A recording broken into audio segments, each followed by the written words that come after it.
On this episode of the Jazz Zodiac podcast, we'll be talking about the 2025 WWE Elimination Chamber, myself and newcomer to the show, Uncle Trap, as we talk about how we think it's going to go down, and then our reactions and review and grade of the show once it's over. This is definitely a special show you don't want to miss. It's a little long, but it's worth the wait. This is the Jazz Zodiac podcast.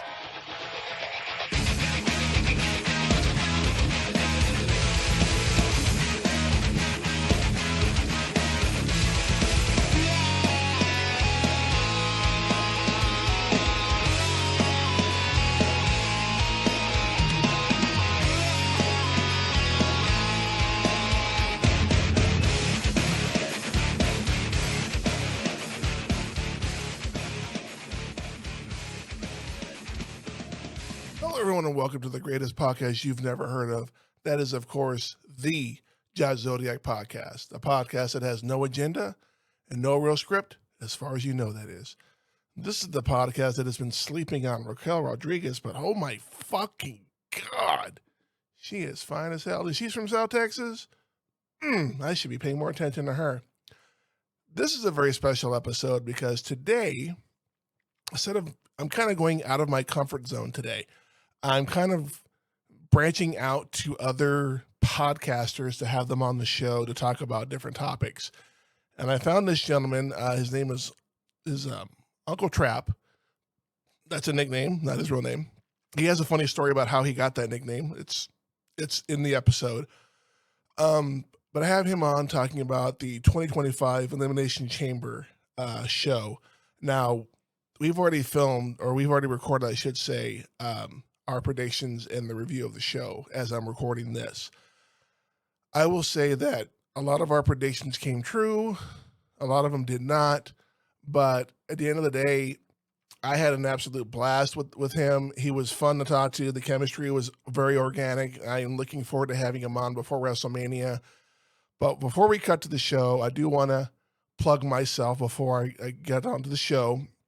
So if you're listening to me for the first time, welcome. We're glad you're here. If you're a longtime follower of the show, thank you for coming back. We love you just the same. And thanks for eating all the cookies. Appreciate that. But you can search, like, and follow The Jazz Zodiac on Facebook for memes and news, possible news stories as well. You can also search, like, and subscribe The Jazz Zodiac podcast on Spotify, Amazon Music, iHeartRadio, Apple Podcast, and of course YouTube. All of those are audio versions. I don't foresee me doing video anytime soon, but you never know. I might get a wild hair up my ass and want to do it. At least I hope it's a wild hair. That's a whole different story. If you have a topic you want to hear on the show, have a question that you want answered, or you just want to drop some notes, or just you have questions about a different show I've done in the past, email the show at thejazzzodiacpodcast@gmail.com. I look forward to hearing from you guys. I'm hoping the audience will get a little bit bigger. I'm trying to expand the audience a little bit and still trying to find my niche. But with that being said, we're going to jump forward to myself and Uncle Trap talking about the 2025 Elimination Chamber. All right, everyone, welcome back to the show. Real quick, before we do my normal predictions and reviews of the show, I want to introduce a special guest. This is his first time on the show. I want to introduce none other than Mr. Uncle Trap. Welcome to the show, sir. Hey, what's going on? Thanks, Zodiac. Thanks for having me. Not a problem. Just give us a quick little bio on yourself. Kind of give us your background, your resume, all that good stuff. Oh man, my resume is pretty simple, man. Like, I am a wrestling fan through and through. You know what I'm saying? Like, my sister put this beautiful sports entertainment medium in my face when I was 2-3 years old, and I've been hooked ever since. From whether it was WWE, WCW, NWA, wrestlers from overseas in Japan. Like, I love this thing we call professional wrestling, and there is no other fandom in the world like it. Basketball doesn't hold a candle. I'm a combat sports athlete. MMA doesn't hold a candle to it. American football doesn't hold a candle to it. Soccer doesn't hold a candle to it. I have been to I've been to so many events from music to sports, you name it. You will not find anything like a live professional wrestling event. You will not find it anywhere. All true. All true. And I've been to 2 Elimination Chambers, 2 Rumbles, and 2 WrestleManias. And I can tell you the electricity in those shows is just unreal. It's just, Absolutely, man. in fact, Absolutely. we I talk took my about, wife. I we, took my wife to her first um show in St. Louis. It was a Raw back nice. in 2014, 2015. Mm-hmm. And we had it's funny, like I had just got the tickets like maybe like a few days prior. And we ended up getting some good seats. And she knew I was a diehard fan. Like diehard fan. By this time we were married a good about 3-4 years up to this point, something like that. And she knew I would stay up, late to watch it. I would, the whole thing. And she didn't understand. She didn't understand it until she stepped foot in at the SkyTrade Center in St. Louis. It's called something else now, but when she walked through and saw what it was, she saw people cosplaying, and you know, it's the one thing that will, from all walks of life, you can literally be, you could anything, everything can separate you. Your religion, politics, you know, how you decide to raise your children, your view on whatever. But all of that don't even matter once. It don't matter. Yeah, It does it's true. not matter once you're in that arena and you are with your like-minded, like, brethren. You Mm-hmm. feel what Oh, I'm yeah, saying? definitely. It doesn't matter, because now we're talking, like, people are walking around with their belts. They're like, man, where'd you get that one from? I ain't seen that since then. Man, you dressed up in full Macho Man. Like, nobody cares. No, it's true. I Now, have as many wrestling shows I've been to. And WrestleMania 40 was my first last year, was my first WrestleMania. I've been to a Survivor. No, I take that back. Been to a Hell in a Cell out here in San Antonio. I have been to the Royal Rumble out here in San Antonio. yeah, I was at that one too. Uh, Yeah.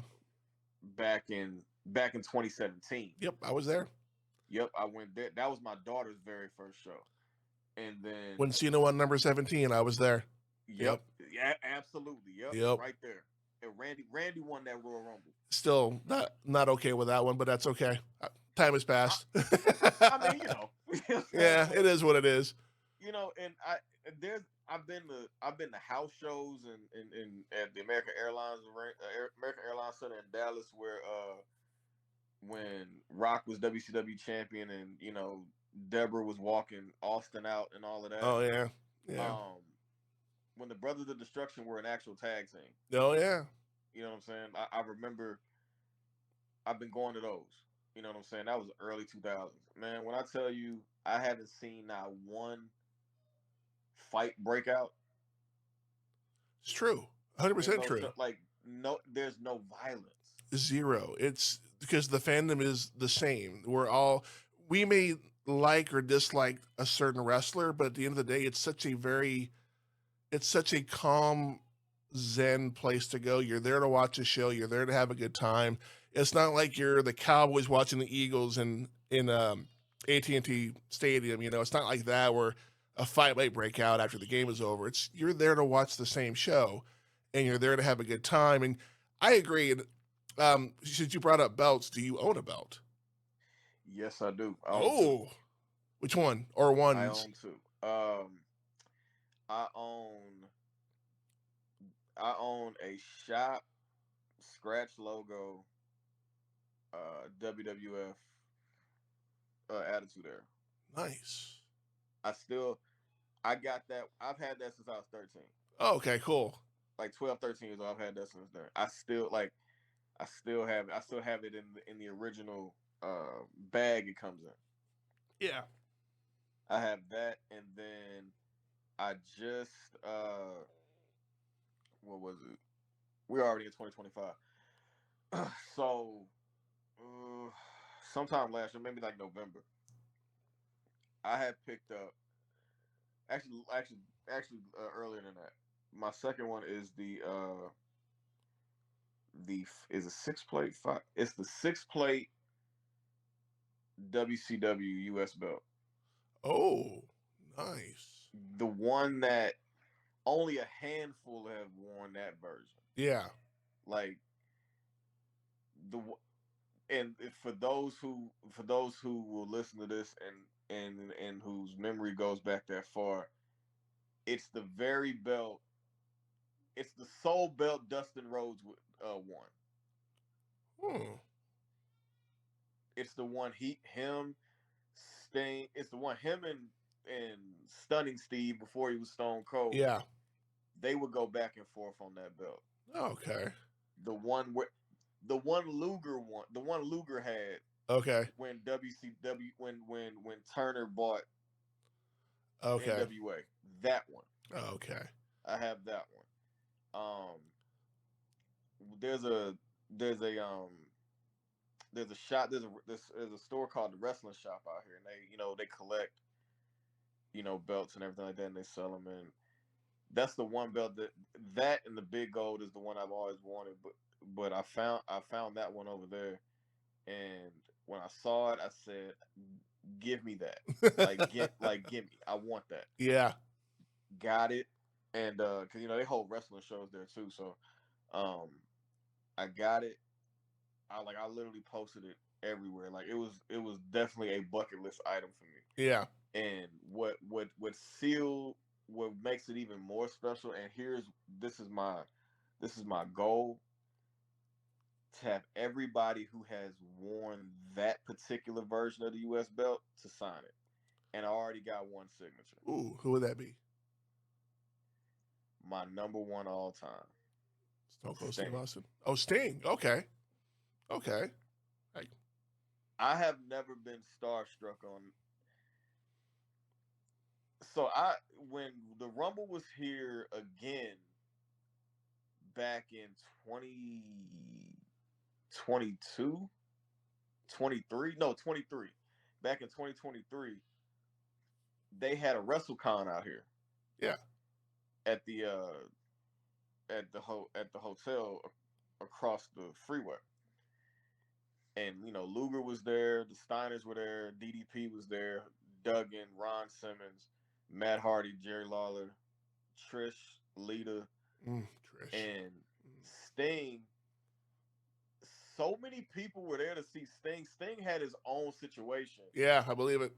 in the hotel, and that line was so freaking long. And I was like, man, and he only had like a window, so I'm like, man, I'm not gonna be able to see him. I was like, man, damn, but we got to go. But I was able to meet everybody else I wanted to meet: DDP, X Pac, the Steiners, Ron, all of that. And speaking of Ron's hand is huge. I believe it. He's a big dude. Ron had like my hand; it almost swallowed mine. Like that's what I for his pedigree in football, I can see why I was really really like, I wasn't starstruck. I was just kind of like in awe, because I'm like, yo, like, not to be, I hate, doing the race thing, but it's like, for I remember when he won the belt, Yeah. and being and I'm originally from Virginia, Crockett territory, so it's like, and me understanding how the business was kind of, how there's remnants of that still a little bit, but at the same time how it really was in the early '90s, and Yeah. it was such like it was almost like a taboo thing. If you hear going back hearing the stories, thank God rest his soul. Thank God thank you Dusty Rhodes for making that decision to put the belt on Ron, Yeah. because to see that as a 5-year-old child, Yeah. in that time, it was like, wow. So it was almost like meeting. It was almost like meeting your favorite athlete that you grew up emulating and wanted to be like, Yeah. but you never thought you would meet him. Okay. Yeah. It's like, oh my God, like this, you were somebody that looked like me and you made history. Yeah. And I'm meeting you. Mm-hmm. I grew up watching you through different stages of your career, and I'm meeting you. And the one thing that I resonate with in that, he did his APA thing, which was great. You Oh feel what yeah. I'm saying? Oh yeah, it was great. But when I seen Ron, he was the first person I ran up to, whose table I ran up to, and that was that 5-year-old little boy in me. Mm-hmm. Like, sir, how are you? You know what I'm saying? Like, it meant so much. I had that autograph, the autograph I have of him when he's in that, when he has the headband on and the blue tights, the same. Oh wow, yeah. The same. No, not he. No, he had. I think he had on purple that particular match, but he had the belt on, and I had that autograph picture, and I'm like, yo, crazy. But when I met Sting, I was absolutely starstruck. Oh yeah. Because Sting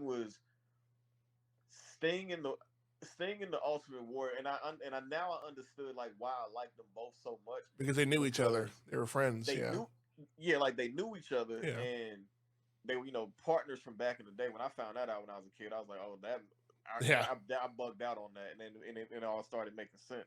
But they were all like, they both beat their chest when they got excited. Mm-hmm. Sting was way more calm, of course. Well, he wasn't roided out either, calm. So you know what I mean. But they both had the colorful face paint, things that kids gravitated to, just colors and vibrancy and all of that. And I've never seen Warrior in person. Never been to a wrestling show where Warrior was there. But my very first wrestling show, I was 6 years old at the Hampton Coliseum, and Sting was the main event against Vader. I watched Sting from where I thought his beginnings was, from that '87 Clash of the Champions tape with him and Barry Windham. His very first championship match he had, a world championship match he had against Ric Flair that went to a time limit draw. That tape, watching the Great American Bash 1990 when he finally won, when he went mute on us for a year and a half. Yep. All the way up until like to present day, to his last match in AEW. Dude, I watched this man my entire life. And when I found out he was coming to a Comic-Con out here in November, I got to be there. Yeah. I don't care how long the line is. Yeah. And when I saw him, everything I thought I was gonna say, it went out of my head. My jaw dropped. Mm-hmm. And when I asked him to sign it, he looked at that belt like he hadn't seen it since he won it. Oh damn. He looked at that belt like he hadn't seen it since he won it. Mm-hmm. And I was like, man, I had to tell him right then. I was like, sir, like, thank you for making a huge part of my life cool. Yeah, that's cool. That's cool as hell. Now, when you met Ron, did he just look at you and go, damn? Actually, he did. Oh, that's awesome. Actually, he did. That's cool as fuck. It was definitely on brand, man. It was when he did it, I laughed. Like we shared we shared a laugh and shook hands and everything.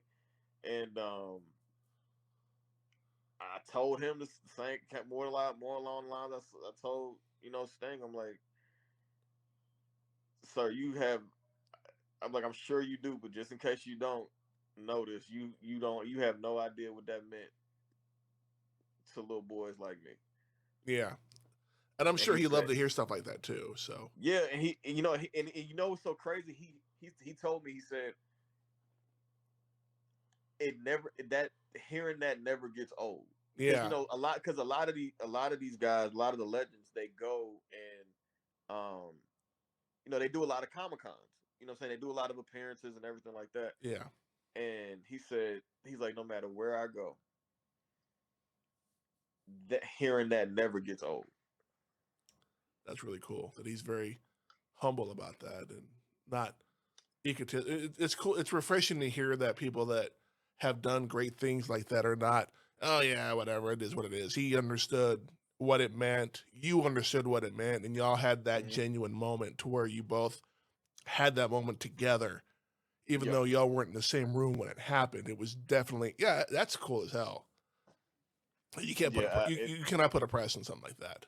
No, man, you really really can't, man. I that day, the cool part about it all, like with meeting him and meeting the Steiners, who by the way is my favorite tag team of all time. Yeah, do love the Uh, Steiners.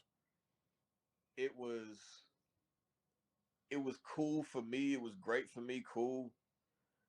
But the best part about it was sharing it with my daughter, because Yeah, she is a freak about it like I am. that's cool. You know what I mean? And from the first time I think the first WrestleMania I think she really paid attention to was the triple threat, uh Charlotte and Sasha Banks, and WrestleMania 32. I was yeah, there. I 32 in was Dallas. there. Yep. And And if you can't see in the background right there, Becky yeah, Lynch. yeah, Yeah, yeah. future wife once he divorces Seth. You know. But yeah, I was there for that women's triple threat stole the show. I mean, that show in general was average at best, but those women stole the show. Yeah, absolutely, man. Like I'm not gonna lie, when Sasha jumped off and hit the frog splash, Yeah. I actually thought that was it. Like I was like, yo, like she's about to take this. Mm-hmm. I really thought that was it. I was like, wow, this is if the match ended like that, I'd have been Yeah. satisfied. Oh yeah. It was very cool. But when she saw Charlotte come out, and this is when Frozen was like the big thing. Oh yeah. She did have a Frozen get up at that show. I do remember Yeah, that. and and like my daughter, she was 5 at the time. She goes, Elsa. That's Even to cute. this day, That's my cute. daughter's 14 now. Damn. She know that ain't Elsa, but you can't say nothing about Charlotte. Yep. That that Hell in the Cell where Becky and Charlotte fought for the belt, when Ronda was champion too. Yep. When Charlotte lost, I promise you, my daughter was the only pissed off child in the building. Yeah, I believe that. And Yeah. and she had on Becky Lynch goggles when the match was going on. She was mad. No, like, because like right before that, and this, I'm just proud dad moment for a minute. So when we got there, you got the vending, you got the tables where you can buy merch and everything. So Yeah, we of go course. over there. I was like, hey baby, like pick what you want. So she picks the well, I gave her the women's championship belt before we left the house.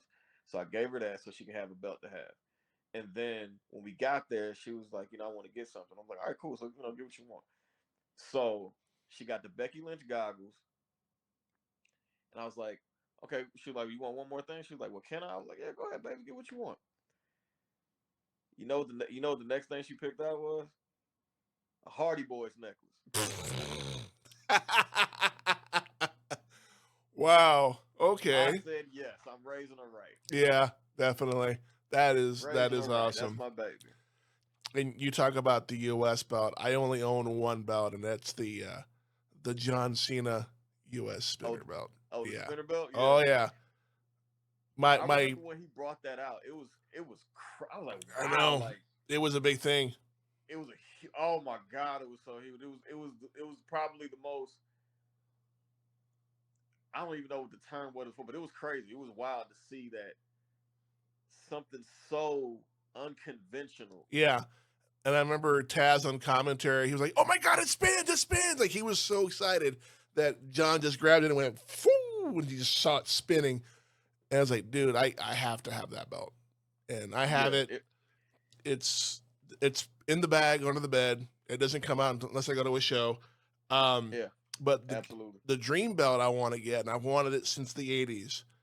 It's the $1 million belt. I've wanted that belt since the beginning of time. I will own it one day, and when I do, I know a guy that'll restone it Uh huh. with cubic zirconium. That way, it actually gives off that bling look to it. Oh Yeah, yeah, yeah, oh yeah. yeah. I'm gonna spend the money to do that one day. So the out at the wrestling shop, I believe I've seen one Yeah. where I think it may have been restoned. Mm-hmm. I didn't actually hold it, but I just saw it and I was like, oh wow, like Yeah. that's pretty sick. But my dream belt though, speaking of the '80s, I got to have the big gold, man. I gotta have it, and it has to be the same color strap and everything. It has to. Yeah. Like it. And it's a big belt too. Oh my god, it's so beautiful. Like that. Now there's a company overseas where I know a couple of guys who have actually spent that dropped the money to get it made, Yeah. and it was like man, it takes about like a year and a half to get Damn. from purchase to construction to shipping to delivery. Mm-hmm. He was like, but it's so worth it. He was like, it's real gold, real nickel, Jeez. the whole nine. And he didn't. He was like, he was like, he didn't spend nowhere near what Rick spent for the original. Yeah. Damn. But I will go on YouTube just to find that unveiling that Rick did Yeah. of that, because That it's was a big deal. that beautiful. Yeah, that was a big deal back then too. Because Ric Flair was the whole, I got money, I got $1,000 suits and all this other crap. Yeah. So yeah, Ric Flair was something else. But now that we Yeah. got the introduction out of the way, Oh yeah. we Let's do move have a show on. to talk about. No, you know what, and that's cool. I like. I'm all about chemistry when I have people on the show. My buddies Yeah. Ben and Scuba, whenever they're on the show, we'll have a topic to talk about, and then we'll just go in 10 different directions. And then half an hour later, oh shit, we were talking about this. Yeah. So, Yeah.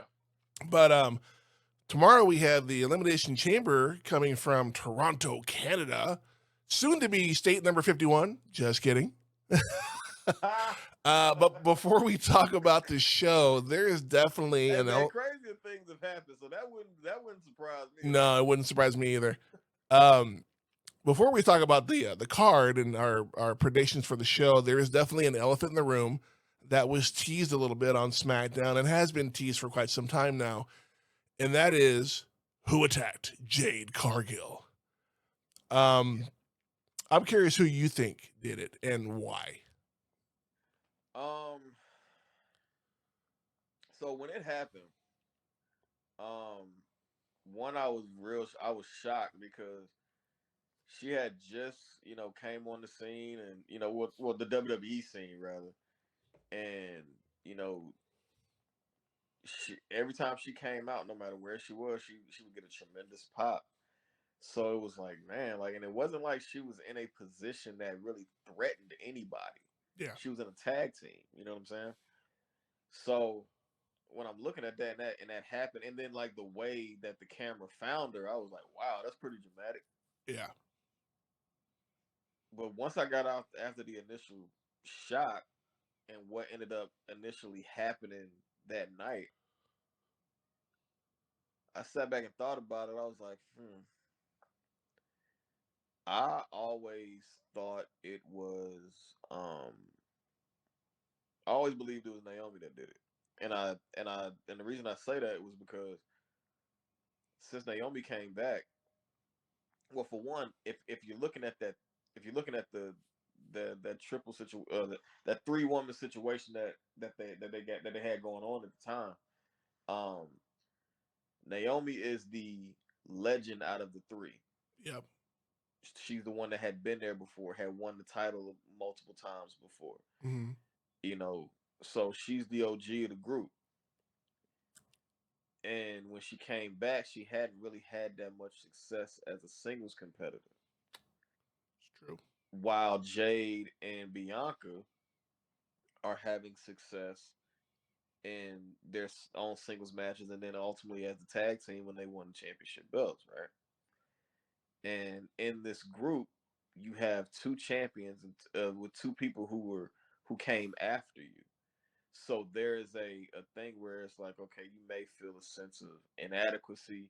You feel like maybe your time has passed or whatever, and then a thing, and it could be a sense of jealousy as well, especially with Jade, because Jade is the only one out of that group that has not won a major singles championship. Mm-hmm. She's the only non WWE Women's Champion out of the three.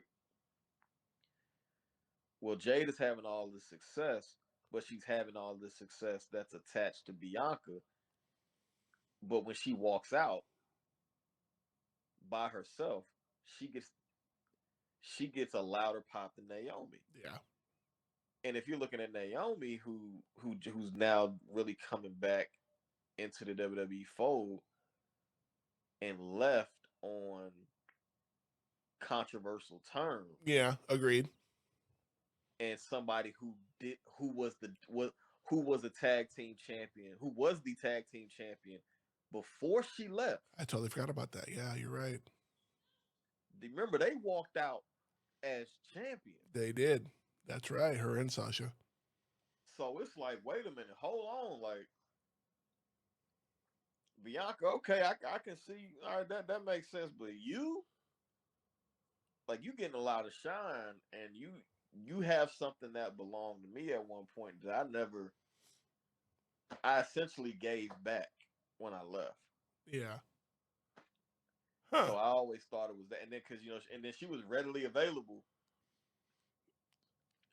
I hadn't thought to about say, it. "Hey, I'll jump in and do whatever." I totally forgot that she held the titles when her and Sasha won. I totally forgotten about that. See, but for me, that's too obvious. It's too Right. obvious of an answer.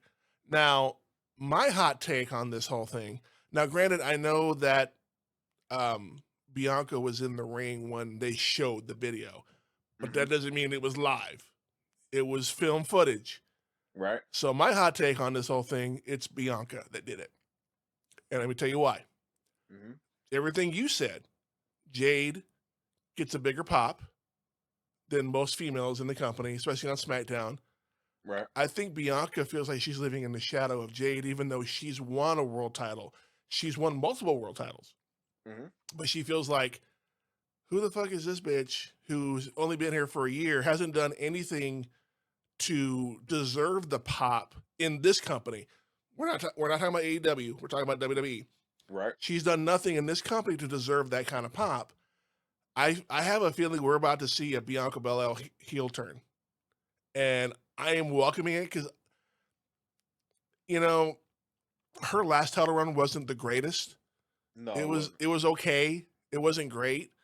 But my whole thing too is that I think she's jealous and she's looking to pass the buck to Liv and Raquel, who are like, we didn't do it. And my thing is, if the Judgment Day did do it, do you think they'd have been quiet about it?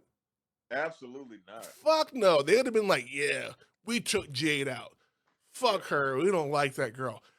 Mm-hmm. Straight up. I don't, and the fact that they pinned Naomi to win the tag belts, that is just going to make Bianca even more upset going into WrestleMania. So that's my hot take. I think it was Bianca. I think Bianca's just jealous, and she's kind of pointing the finger. Like she's deflecting it towards Naomi, and everybody's like, "Oh yeah, it has to be Naomi." That's too obvious. Yeah. Who would suspect it was Bianca? Nobody would. Which No, makes it nobody would. which I makes it mean, the you know, perfect way to go. absolutely. And it's kind of funny you say this because I want to say before the whole Jade situation happened, Mm-hmm. I'm not sure if you had heard or like kind of heard around the water cooler that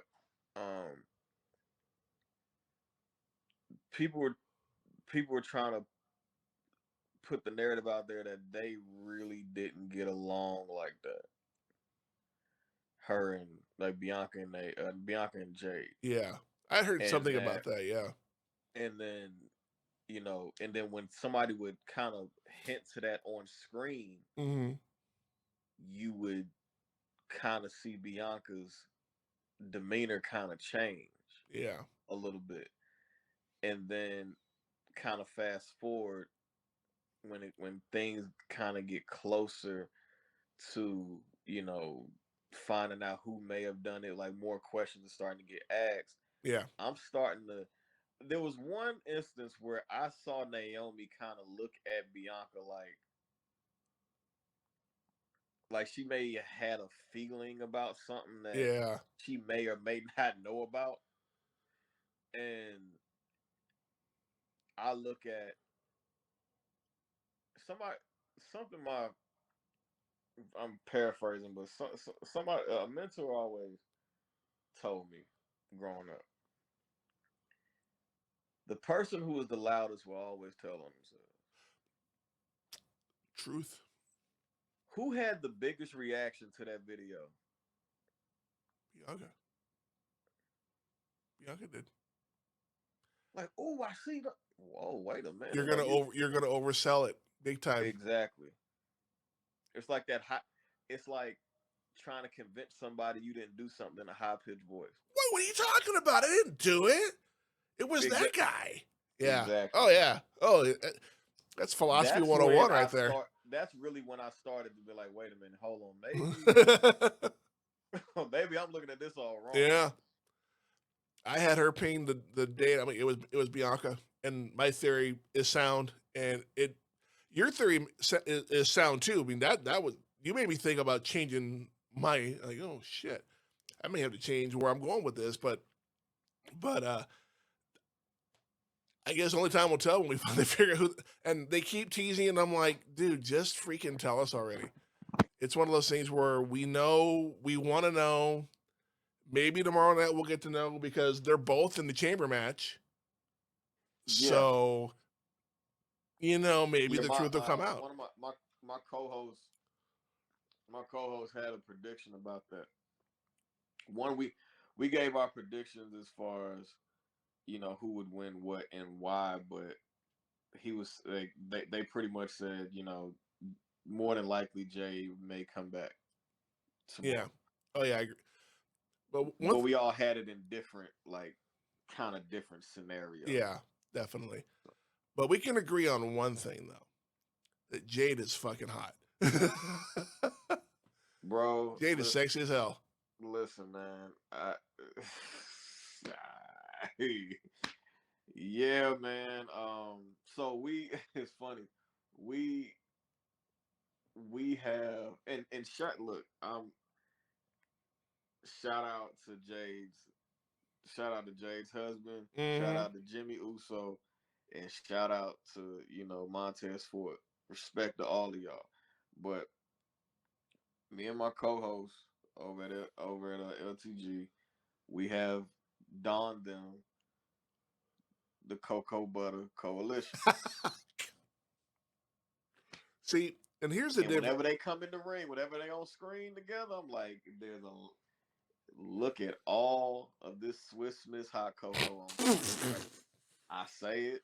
I said it in front of my wife. I said it in front like it's a lot. That is that is a lot of sexiness on TV. I'm But see, sorry, it just is. but here's the difference. You can say that. I can't. People will look at me like, "What the fuck are you talking?" No, I didn't Hey mean it man, that listen way. man, we all like hot chocolate, man. I do love some hot chocolate, but I do like some marshmallows in there too. It's just to Hey throw that man, out there. I hear you. Like, I You get it. know, I'm just saying though, man, my heart belongs to Beck. Beck. I read her book. I fucking loved her more after reading the book. Uh, Yeah, I give I give Becky. So like I'm not the biggest Becky Lynch fan, oh but yeah, that's okay. I I can respect her grind. Especially where she came from. She was Right. Like I the can dancing respect Irish that. girl in NXT, and then became, just evolved her character all the way to what it is today. So she Yeah, wasn't handed anything. She had to earn everything she had. She had to work her way towards it. absolutely. Respect that. Yeah, I can respect her grind. I can do that. You know what I'm saying? Like what it looks like in the ring, like it's just my eyes are like more because like because I've been watching it so long. It's Hmm. like I can it's just a certain flavor that I like. You Yeah, feel what I'm saying? As I got far you. as like what the in ring product looks like. Yeah, I got you. You know what I mean? Like and she's done what she's done. Like her when the man movement was going on, like hey, I bought into it myself. You know what I'm saying? Like and where I really saw like the dog or the war like the warrior, the badassery that is Hmm. Becky Lynch. Like I saw her was when remember when it was around Survivor Series time a few years back, and like each show was kind of like invading the other, Are you talking and about when Nia punched her in the fucking face and broke her nose and just? exactly, Yeah. and Oh she yeah. kept going, and then like that shot that they did, she kept going in the shot of her in the And stands she's just like owning that. it, I'm like, dude.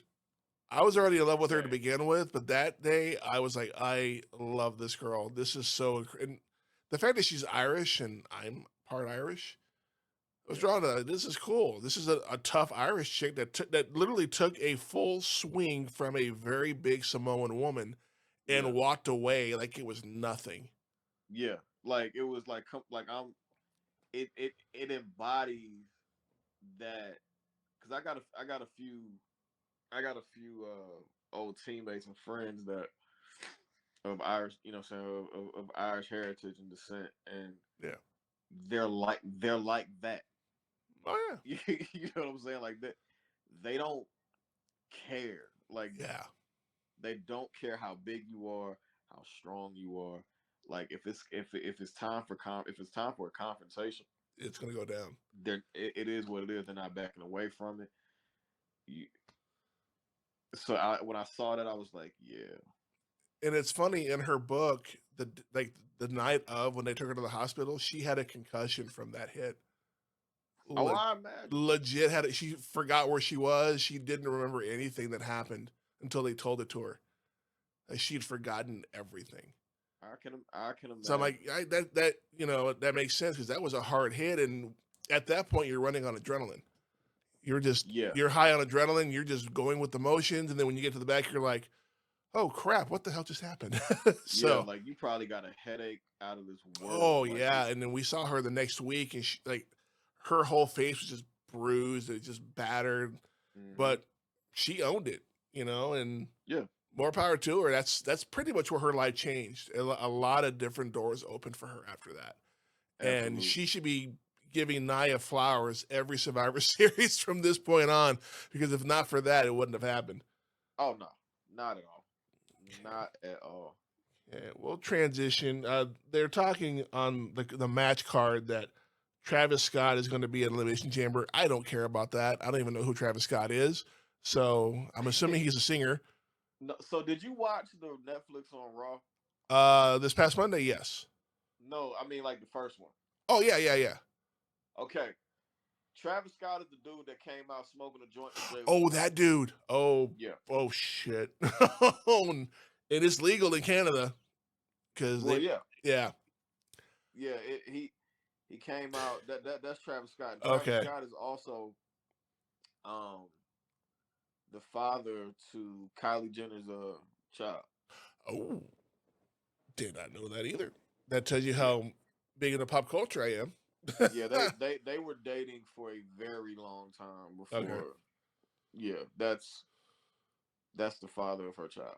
Oh, well, then now I'm actually more intrigued by what he's going to do with the show. What is it? Is him and Jay Uso going to roll a blunt and smoke it on stage? I mean, the sky's the Well, I limit. don't think Jay is going to I don't know. well, He was smoking I that don't thing know right what. next to Jay when it happened. So it's Well, like, yeah, come but on, that's man, see puff, puff, Jay pass. let it. That's the one thing Tripp said at the post show Yeah, I after remember the that. press conference. After, he was like, "I'm glad Jay didn't do it on camera." Like, Yeah, and then come to find out, Meechin let the cat out the bag that marijuana is not yeah, a I caught that. Yeah, I caught they've it's taken not even marijuana on the off the list for list. WWE anymore. Well, and as well, they shouldn't. They shouldn't. Right. Marijuana is not a drug. Let's be real. Come on, No, it grows out of the earth. It's it for me goes and out you. the earth and it's like it's now well You hold can on. add stuff to it. I get that, but Right, but if you take it I straight out was the gonna say ground, I was gonna say the coca leaf comes out the earth too, but it's just certain things that you can do. It's certain things that you you can overindulge is what makes it a problem. mm-hmm. Now, Agreed. everybody we can all agree that coke is an issue. You Oh, know what I'm saying? 100%. Like Yeah. that's an issue. Should nobody be doing coke? No. Now, with weed, I don't personally I don't have an issue with it. The where the problem comes in with and it all depends on the type of person you are. It's like Yep. if you're prone to over overdoing it and when you're trying to mask when you're trying to use it to, um to numb yourself is what I'm trying to get at. But I know plenty of people that have smoked cannabis that have had cancer, and it's better than any chemo treatment they've ever had. Like, Absolutely same. yeah. So, That's what I'm saying. Like a friend of mine from back in the day, like whose mom I didn't even know she was sick. I had no clue because looking at her you wouldn't have known. yeah.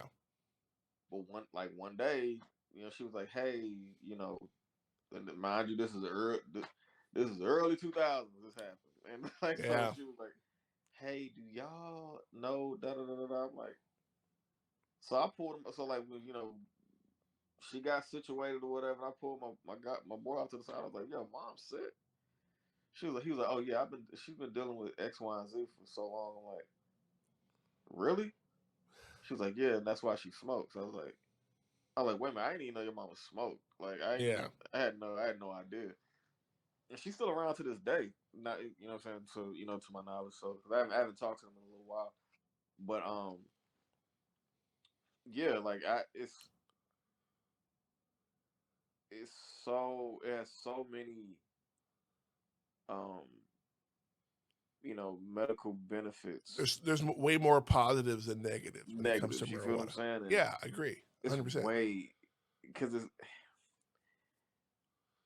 I would tell anybody if you have if there's an option for you to use cannabis or to you know take chemo radiation or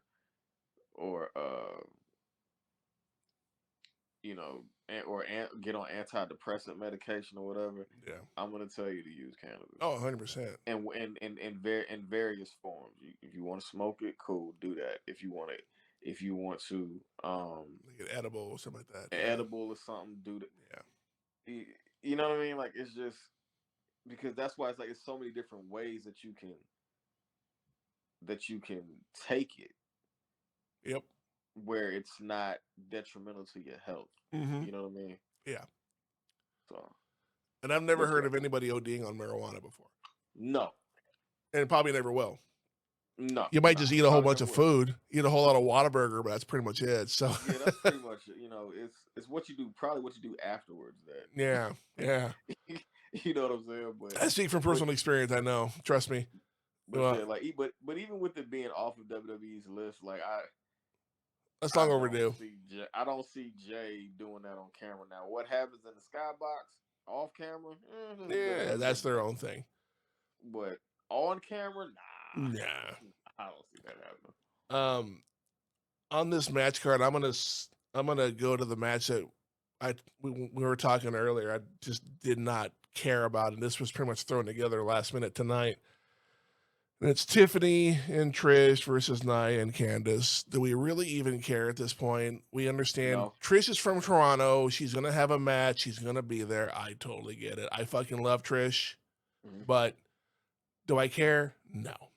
And they're not No. gonna let the hometown girl lose at home, so it's gonna be Tiffany and Trish that are gonna win over Nia. And Candice and Nia have become like this cannon fodder for everybody. Ever since Nia lost the title, Right. they're just they're plummeting. Right? There's no stock in them anymore. Right. Although I wouldn't mind seeing them win the women's tag titles down the road, just to kind of re-solidify them as a tag team. But that's just my opinion. I mean, yeah. I mean, because at this point, like we was having a conversation earlier. Like we can all agree this is a throw. Like you said, this is a throwaway. This is just something. This is a feel good situation Yeah. for hometown girl and for an opportunity for the current champion to tag up with a former champion, Yep. her home country, and get a loud reaction Yep. 100%. and all of that. But after this, we know where the road, where Tiffany's road leads to. Yep. Yeah, we do. There's nothing for Nia after this. No, there really isn't. There's unless they have like a women's battle royale like they do for the guy or have had for the guys in the past. I don't see that happening either. Um, Right. but yeah, this And is I just don't see them doing a. I mean, unless they want to put, unless they want to put, you know, make her the first women's champion to hold a mid card championship and put her up against Chelsea real quick. I don't see that happening either. That's what I'm Chelsea, saying. It's like yeah, I don't know what happens after yeah, this. You know what I mean? Like yeah. I just I don't. I wouldn't be surprised if they did that. I mean, Um, she is a heel, so Chelsea is so over with the crowd anyway that if Nia were to lose, it would just bring instant heel heat to Nia. So I mean, it would work, and people would watch just to see her lose the championship again. So yeah, eh, yeah, it's absolutely. decent booking, but do I think it'll happen? Probably not. There's Nah, there's probably. probably something bigger picture on the horizon for Chelsea and that bout, like maybe Piper turning her back on her or something. I don't know. That's a whole different ball of wax. Um, Yeah, yeah. At some point that relationship yeah. Oh, agreed, 100%. has to dissolve because, like, to be honest, when Piper was Dewdrop was Yeah. she she was making a name. You know, what I'm saying Yep. she was climbing a little bit. You Yeah, know. she was banging people up, and her chance at the title is long overdue. Absolutely. Now, if anybody could take out Tiffany Stratton, I think it'd be her. And they're both on Yeah, SmackDown, so. absolutely. But And talking and, about and dissolving friendships, segue yeah, into our next match. Sami Zayn versus Kevin Owens. This has happened before, and it'll big happen time. again, I'm sure. Hmm. Um, my take on this whole Kevin Owens situation in general is that he has picked fights with people, outside of the ring, and then when they get in the ring, he loses. What happened at Cody at the last Saturday Night Main Event? He picked a fight, Hmm. messed up Cody pretty bad. They had the match. Cody wins. Whatever. Kevin Right. needs to win this match, or else it's like, what's the point of him picking the fight just to lose? Yeah. I didn't really think about it like that. Um, but that does make sense. He has not had a good string of victories. He's on Yeah. a quite a bit of a losing skid Mm-hmm. um right now. He's lost two. Yeah, he's lost two championship matches back to back. Yeah, that sounds right. Um, And they're both against Cody. both against Cody. Um, And that was the one where he held back because Cody had the quote unquote knee injury, and he held back. right, I don't want to take it from you when you had a disadvantage. Dude, take the belt. Who cares? dude. Like it. Yeah, yeah. I would. Yeah, I wouldn't fault the guy for taking advantage of me having an injury. Like I would have done the same thing to you. So we're even. you know? I mean, it's a match. It ain't like you hit me in the over the head with a chair or something. Like, Yeah. you know, it is what it is with that. But and his crash out, like KO has like he has really been crashing out, and I just now mind you, one one could say he has legitimate reasons for crashing out on the people he's been crashing out Yeah. on. You know, I mean, he maybe. wasn't going to beat Cody for the title. We knew that. No, he would no, Wasn't absolutely going to not. happen. I'm not gonna lie to you. I it was a part of me that during that match where I was like, yo, KO might Yeah. win, like, and I wasn't gonna be mad about it, Yeah. you know. But how I look at it, I think I don't think there's really gonna be a winner. I think they're gonna beat each other up so bad that they both have to get helped out. I And like if there that. is a definitive, and if there is a definitive winner, or if there if say okay, one person has to win, one person has to lose. Um, I don't think KO is going to be the winner, and here's why. My prediction that's going to happen. And so like before we recorded earlier, before we had our show earlier, and I didn't say this, I didn't say this earlier in the day. I had this thought that this would be funny because they're back in their home country, their hometown, and everything. That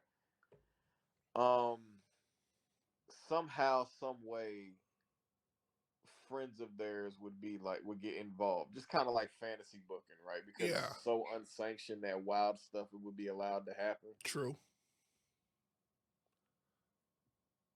But Like maybe a Randy I Orton think, return, maybe. yeah, like just something, you know, something wild, just something Yeah. crazy. But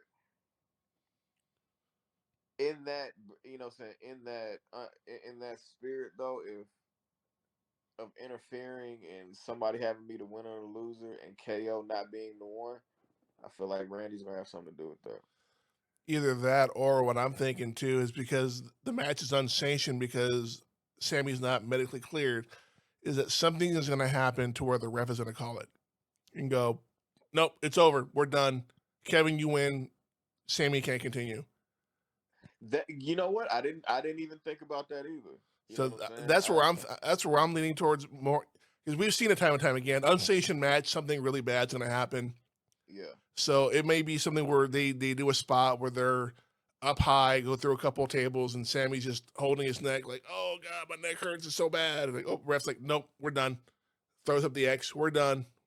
We're Right. calling it. That's what that was my initial thought. Like not necessarily like somebody winning or losing on that one. It was just something that where the match just has to stop. Yeah, Like it can't continue. yeah, You know what I mean? And let's not forget, like, we talk about what whether this is legit or not, that with Sammy having something up with his neck or whatever. I mean, hell, we all getting older, could whatever. yeah. But dude, we don't talk enough about the possibility of KO actually being hurt from that ladder match at the Rumble. Ooh, interesting. I hadn't thought about that. Because if they said Cody was legitimately hurt, It didn't look like it. it didn't look like it. Nope. But if they said that he was hurt, it didn't care, and that all could have been adrenaline from Cody. Yep. But dude, you can't tell me that if that suplex that Cody took on that ladder, Mm-hmm. if that hurt him, and we found out about it later, you can't tell me that Alabama Slam that he that KO took on the outside Yeah. that just about broke his body up. I Yeah. mean, neck and all, Mm-hmm. Oh yeah. didn't hurt him. You can't tell me that. Yeah, that was an ugly spot too. Yeah. That was crazy. Like my jaw dropped. I mean, Legitimately. granted, when KO hit that ladder, you could tell that was the wooden, not the metal one that was out there, because the way it Right. broke, you could see the splinters. And I'm like, for any hard fan who's been watching for a long time, that was the wooden one. That's cool, and it was probably already split anyway for it to give way to prevent an injury. But even then, the spot looked horrible. So yeah, I could totally see what you're saying too. I think it's gonna come down to who gets hurt at this point. But KO has to win this match. It's just he's lost too many of the past couple of shows. He has to win at this point. Even if the not interrupt you, but even if there's no like, hey, you won, you lost. I think a victory. I think Kev. I think Kev being the one to be able to walk away on his own would probably make him the winner. It's a victory in itself. Like I didn't lose, I didn't win, but I didn't lose. But at least I'm walking out on my own power. Exactly. They're taking him off on a stretcher. So okay, I could see that. And speaking of being let out in stretchers, the next two matches are the men's and women's elimination chamber matches. We'll start with the women's. We have Alexa Bliss, Bianca Belair, Bayley, Naomi, Roxanne Perez, and Liv Morgan. Again, this is a pretty stacked women's match as well. Yeah. With the exception of maybe Roxanne Perez, everybody in here has done one chamber match in their career. Mm-hmm. So I'm thinking Alexa Bliss is going to make this her little playground and have a little bit of fun. Maybe the Wyatt Six show up and maybe lend a hand, because they were talking about leading her back to that anyway. They didn't do it right away, but now that they're on SmackDown and Alexa's on SmackDown, it makes sense. I think personally, Roxanne Perez is too. She's the prodigy. I get that, but I don't think she's ready for a title shot. At least not that title shot yet. I would say give her the Intercontinental or the U.S. title shot before the big one. Yeah. Naomi and Bianca are going to be at each other's throats this match because, yeah, we're the best of friends, but they're going for the same goal. They're going to end up, there's going to be a spot where they're going to be going for a pin. The other one's going to push them off and be like, what the hell are you doing? I'm trying to win here. Well, so am I. And then they're going to fight and they're going to have this big old thing. And that's probably when Jade comes out and goes, I know who did it. And it was one of you. So, but with Alexa, I think this is going to be her. This is her playground. This is her character now. This is, hurt everybody. No fucks given. I agree with you. Yeah. That's actually my take on it as well. I found I was talking to my co-host earlier on our show, and that was literally my take. That was my prediction that Alexa wins the EC. And I said right after the match, that's when I was like something with the lights happens and it goes dark, and then the Wyatt Six embraces her. Yeah. and then she goes off with them, Yeah. and now she's going into this. She goes into this like seclusion or this like whatever you want to call it, Yeah. leading up to Mania. So yeah, we are definitely on the same page They could even as do far it. when it comes to Alexa. And even funnier, um, with the Bianca Jade Naomi situation. Yeah. So it was put out there earlier this morning that what if, cause say Bianca say somehow it Bianca and Naomi is supposed to start the match, right? Hmm.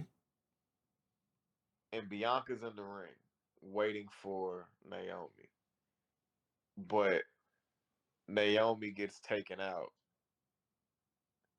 and then they're like, "Well, who? Like, where's she at? X, Y, and Z." And then Jade's music hits, and Oh shit! I hadn't thought of that. she's the one that, and then she finally confronts, Yeah. Oh, I like that. and not even necessarily like Naomi being taken out for real, just like there's a conversation that like Jade finally like gets in touch with Naomi. It was like, nah, like I know who it was, and Naomi was like, she kind of Yeah. let pulls what Solo pulled tonight and gave Jacob that his slot for the number one contender spot, Yeah. and Jay goes in there and confronts Naomi. Now I don't know. Now that's just fantasy booking, Of course. but And we can do that you all know, day. But yeah. But it makes sense to do it that way because how often do we see somebody come out for a rumble or for a match and they can't do it? Hell, we saw it at the Rumble with that YouTuber dude went out there and had a spot in the Rumble and then got torn in half by Braun Breaker. So, oh, oh my God, you I know, man, that dude got ripped in half. I just heard JR in my head. Oh my God, he's got to be dead. you yo, know? if Jr. was at the table when that happened, yeah. God, It'd yo, been beautiful. that was that was bad. Yeah, it was. Like it looked. That was bad. That was the worst, bro. And we listen for us being for us being the the wrestling fans that we are Yeah. and have followed it as long as we have. Now we've seen some pretty vicious spears. We've seen them from Goldberg. We've seen them from Rhino. Like probably like the nastiest spear I've seen Goldberg do was when he speared Chavo Guerrero so hard he did a head. Goldberg did a Yep. headstand. Yep. Yep. Like that was crazy in itself to me when I seen it. And of course, Rhino and ECW going, spearing dudes through a table and all of that. But Yeah.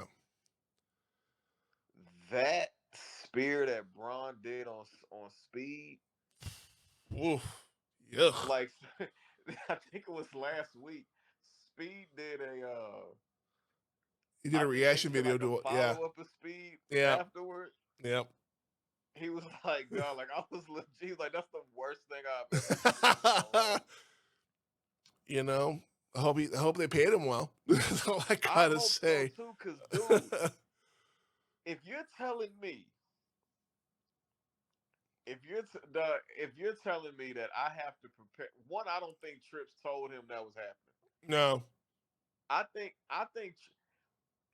if Trips told him anything, I think Trips told him as like, hey, don't get stiff, just Take it. just take it. Yep. Oh, okay. Because if Trips would have shown him just videos of Braun Yep. at the PC running ropes, Nope. And and it's fun. people forget, man, He played football. bro. He may have not have played a preseason or a regular season, but man, Braun Breaker is an NFL caliber fullback, Yep. dude. And as a fullback, your job is to take other dudes out. 100%. Like And It's funny when he started running the ropes. We're watching the Rumble and he's running the ropes. I'm like, oh no, Speed's in the wrong place at the wrong. And they've even they've taped how fast he's doing like 25, 30 miles an hour when he's running. That's incredible, and it's such a short distance in the Yeah, man, ring. the ring is not that It's big, like 10 by 10, maybe, if even and he that. running that fast. Dude, I'm sorry. And the bro, and those ropes are not soft. No, they are not. Trust me. I did a couple of matches for the company back home, and trust me, I hit the ropes. I'm like, oh, damn, those hurt. They are Yeah, not fun. they hurt, bro. Like Yeah, it's they like do. you know what I mean? Like Yep. and it was funny. Like Speed did like a. I want to say he even like. I want to say he eliminated maybe a couple guys, I or think like he did. Yeah. and like he was hyping. I'm watching it. It was like That's a why his back was train wreck turned. you knew was about to happen, Yeah, but you you saw it couldn't coming. turn away. Yep. And I saw Braun kind of getting out of focus from the camera, and he was almost setting it up. And like when Braun was kind of smiling, and he was like, "Yeah, yeah," kind of Yeah. half cheering him on. I was Yeah. like, "No, Oh no. It's like no, please, like no."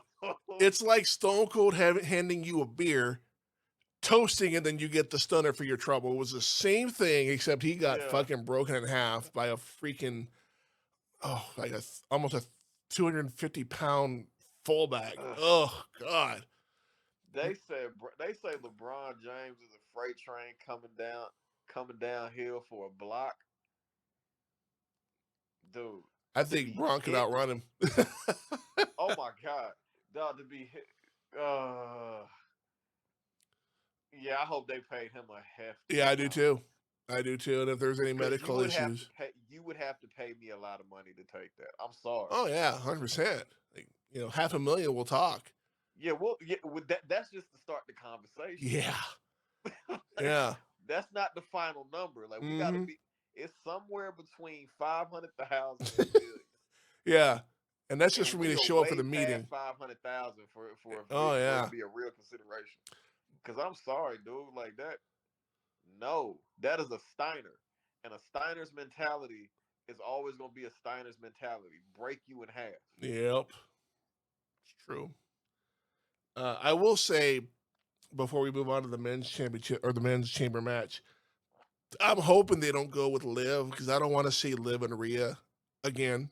I'm done Nah, with that. Rhea got her I'm revenge. It's over it. over. It's done. Yeah, I'm all the way over that. And And, besides, her and Liv and Raquel are the women's tag champs now, so they right. they have their titles to defend now. They don't need to put another title on Liv at this point. Nah. The only way I see that the only way I really see that happening for real is if they intend on making Liv the champion just to add to the story, just to add to the Judgment Day storyline Yeah, and really kind of show Finn like, yo, I have two. Where's your one? yeah, exactly. You Yeah, know what I mean? yeah. Because Finn is always like, if you listen to Finn, you'll win. I'm like, okay, well, Obviously, you're not listening to yourself because you're not winning. exactly. So Yeah. that's the only if they do have Liv winning it, that's the only way I can see But even then, people are. that making sense. But even then, it's like, okay, what you gonna have Rhea go back and try to go back and get it again? Like it's Yeah. just too much. And then just the spots alone, the promo spots alone of Alexis versus Rhea, they would be straight fire. Oh I my cannot imagine the head games that Alexa Bliss is going to play on her. You yeah, know. because Rhea can get rattled. Yeah, Yep. she has this she has this golf persona about her, right? Yeah. But when you yeah every it, so Cat I look at it like this. Cat Williams made a joke years ago. It wasn't even a joke. He said, "Well, you remember when the Chrysler 300s like came back out and they were like Yeah. like, oh man, like they must look like one of the most luxurious looking cars for regular people. Yeah. And everybody was like, oh man, that looked like a Rolls Royce Phantom. Yeah, it does. Until you pull up to one at a light. That's funny. That's how the goth persona, the dark persona that Rhea has is cool. Until you have to match that with somebody Yep. like Alexa Bliss. Yep. And Alexa will go straight crazy. Man, It's going to be interesting. I mean, Alexa's gonna take that places. that she's never been before.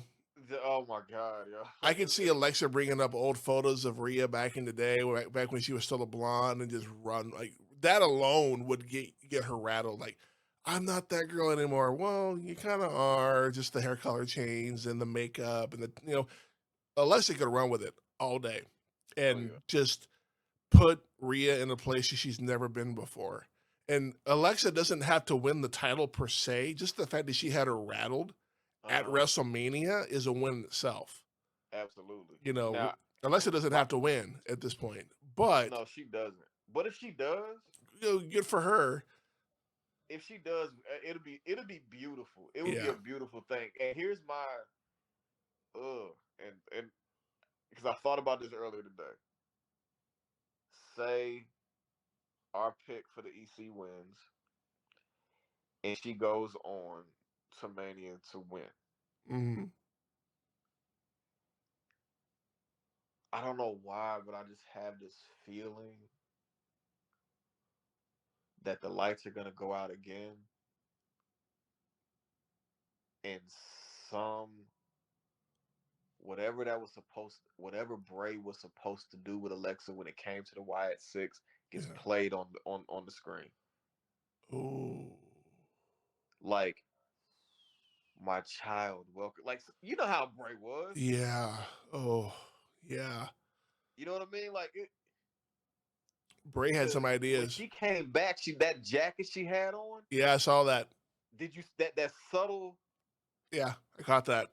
It was online the next day, but I caught it. I was like, Yeah, whoa, that's I just, nuts.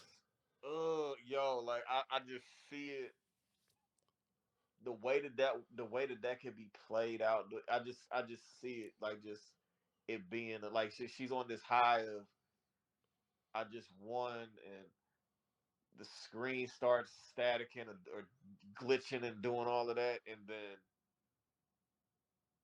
the next thing you hear is Bray's voice. Dude, there would not be a dry eye Oh, anywhere. Dude, people would be oh, tear bro. up big time. Oh Big time. man. I would want to see that. Now that you bring it up, I definitely want to see that.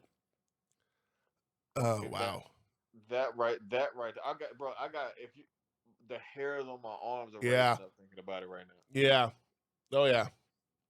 Um we'll move on to the men's. Well, Yeah. we'll end it on that. That's actually a pretty good I like that booking. That's pretty good.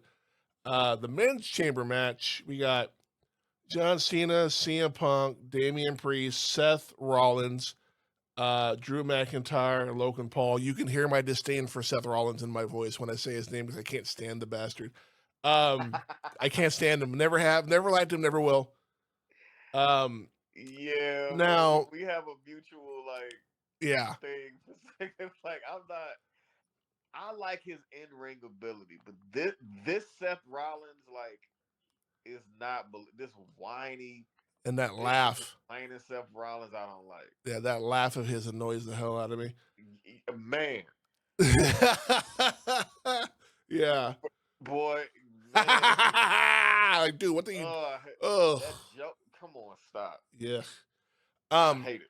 I will say in the men's match, the arrogance of John Cena to call his shot and go, I'm in the match, but I'm on both sides of the fence on this one because A, who the fuck are you to just say I'm going to be in the match and not have any build up going in the Elimination Chamber?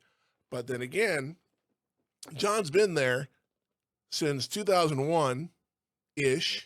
He's been there for 24 years. I think he's earned a little bit of that to be like, you know what? I'm going to be in this match.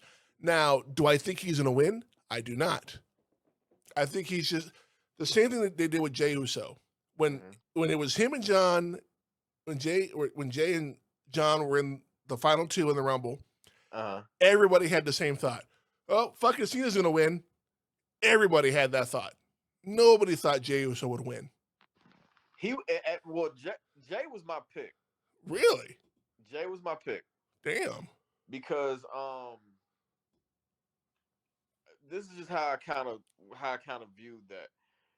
You know, Jay had several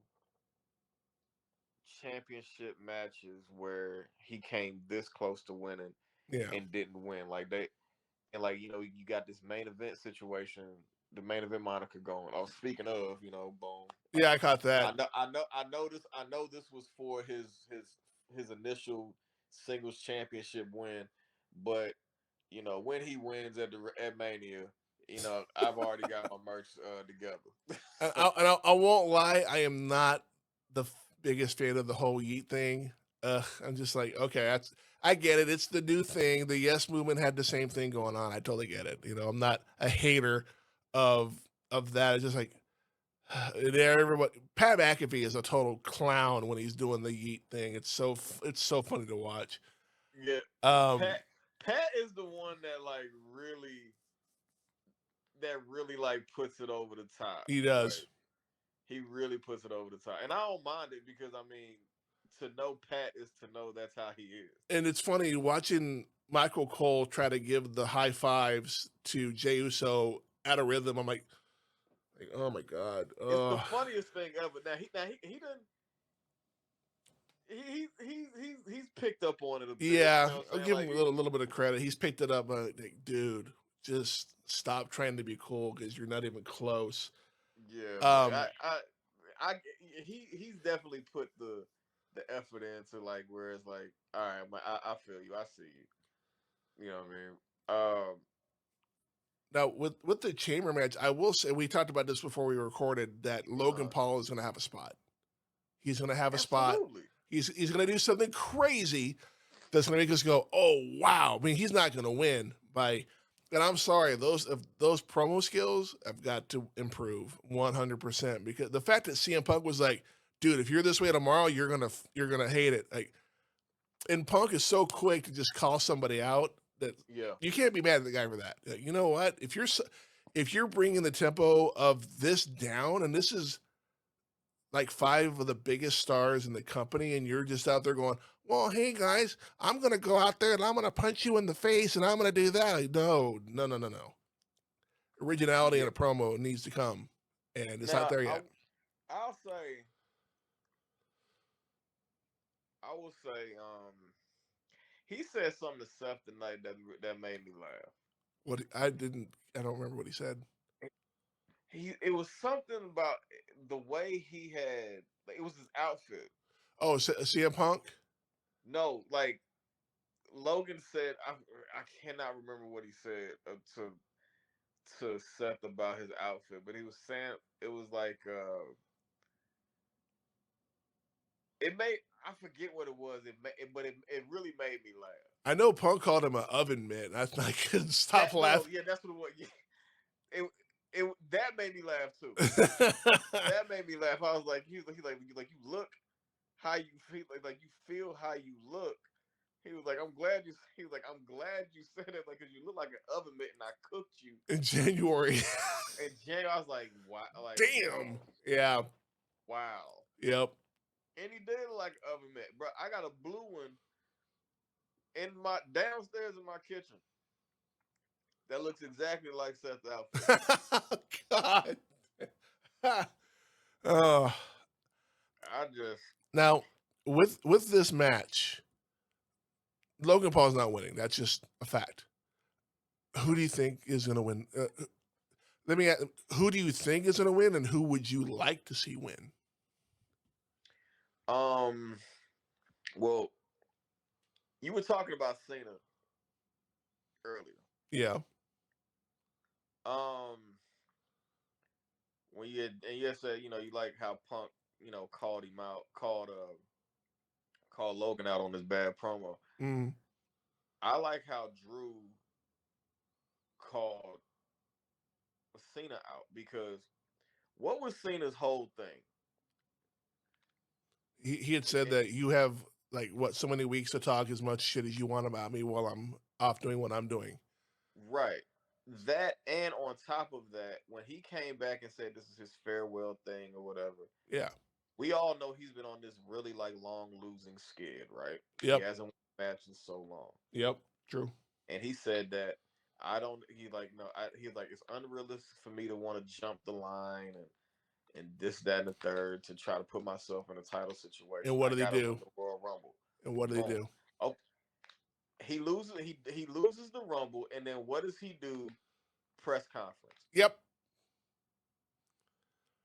Yep. So you really just, to be honest with you, and I'm surprised that Drew didn't say this. He called him a hypocrite, yes. Yeah, he But did. I'm surprised Drew didn't say that these are the politic games that you've been playing for years. Yep. When you were on top and you were the man and you were the champ, these are the games that you were playing. Mm-hmm. And that was the opportunity to say it. Mm-hmm. That was the opportunity right there. Now,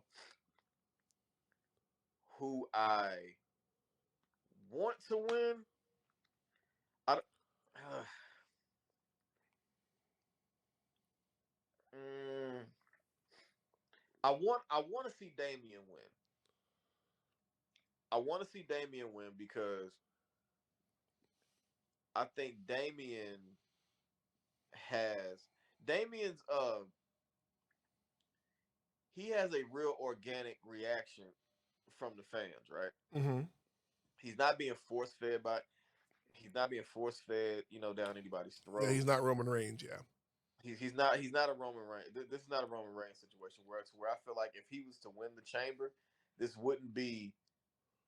I don't feel like the fans would turn on him No. much how they did Roman when Rock inserted himself in that Royal Rumble to help Roman win. Because remember, before that, everybody was cheering Roman. Roman could do no wrong. But the Yep. minute Rock came out to help him, Yep. It all changed. it all changed. It was like, oh, y'all want us. Oh, y'all are trying to make us like this person. Oh, no, that's no. This is not how it's It's a going. little psychology there, and it worked. Yeah, I mean it worked. Yeah, long term, but immediately, Yeah. oh no, Yeah. oh no, it was like no. We don't like this. And but with Damien, I don't think that would happen because Damien has such a he's very liked by the crowd and it's organic. You feel what I'm Yeah. saying? Because and the way he did it, the way he was liked in the Judgment Day, and people were already calling for him to kind of break away from the Judgment Day. Yeah. So I would like to see that. And on top, when he won the belt, he got a lot of praise from the top three: Taker, Rock, and Triple H backstage. Yep. He got a lot of praise. Yeah. And I think because he did win, he cashed in his Money in the Bank situation at Mania last year in Philly. I think it would be cool to see him get a legit shot and get a proper build build up to Mania going up against somebody like Cody. Okay. Who I think is gonna win? I think Cena's gonna win. Here's Ooh. why. Okay.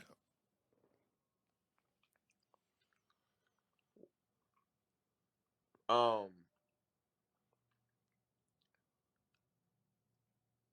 Cena, this is Cena's last WrestleMania. Yep. Cena doesn't have to necessarily win the belt. He doesn't have to. No. Um But this is all predicated to ensure a Cody heel turn. Because if, say, tomorrow night doesn't go how Rock wants it to go, Yeah.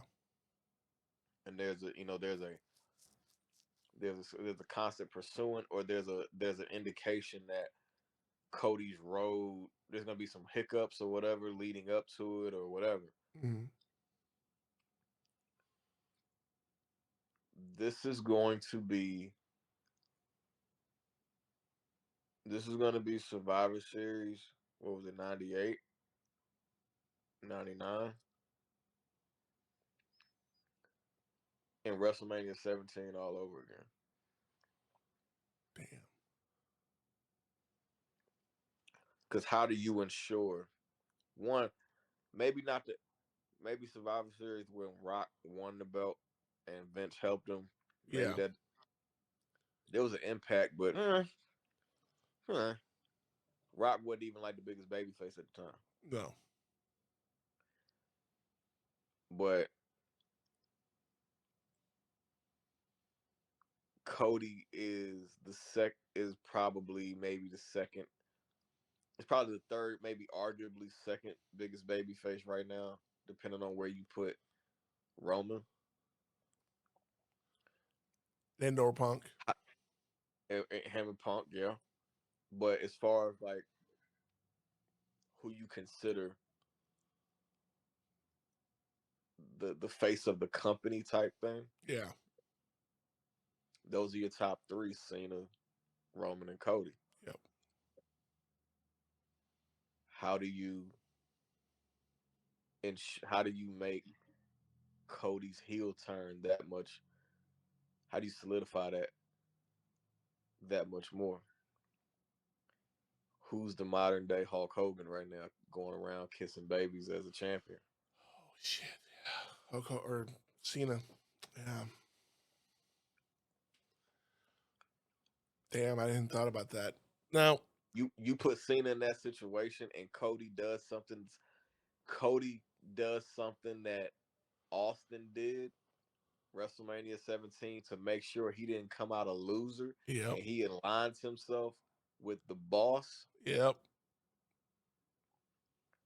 after he after it. Mind you, Austin, after he beat Shawn at WrestleMania 14, Vince wanted that same thing from Austin. Yeah. And for years, Austin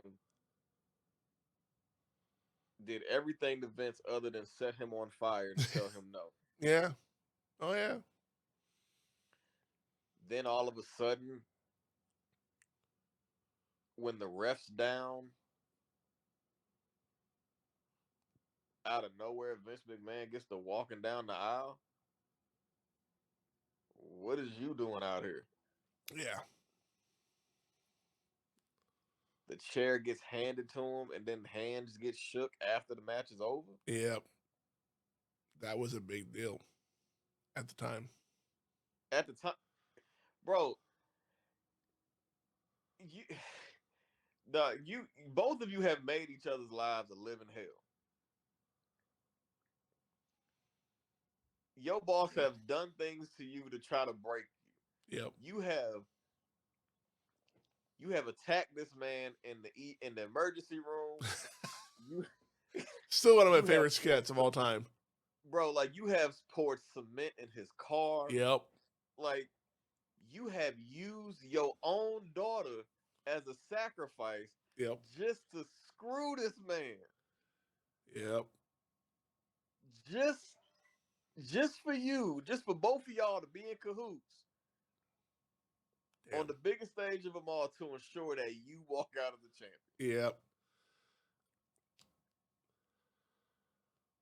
You talk about a swerve to fans? Yeah. No.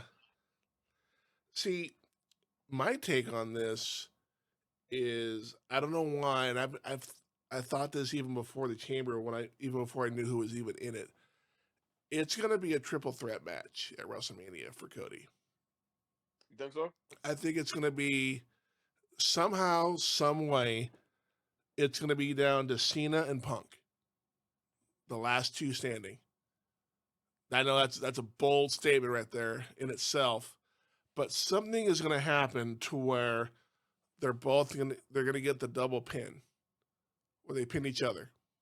Wow. And then we go to WrestleMania triple threat match: Cena versus Cody versus CM Punk. Punk finally gets his main event. John Cena gets his title shot at WrestleMania. Mm-hmm. And we're going to talk about this here in a second, but I think that is going to be the reason that Cody will turn heel, because he knows he can't beat them both by himself. And what better way to beat them than to join the corporate giant, the final boss himself, The Rock, align himself with the corporate with him. And people tend to forget that Rock was corporate champion back in the day. So That's what I'm saying. What better way to play it forward again and make Cody the heel yet again, and he comes out WrestleMania victorious against John Cena and CM Punk. That is that is not my fantasy booking. That is what I'm thinking is going to happen. It's going to be a triple threat for that belt. Okay. Now, I don't disagree with that. My co-host said not he didn't paint it out like that, but he said yeah, it very well may be a triple threat match, and the last two in the chamber being those two, right? yeah, of course. But as I'm sitting here thinking about it,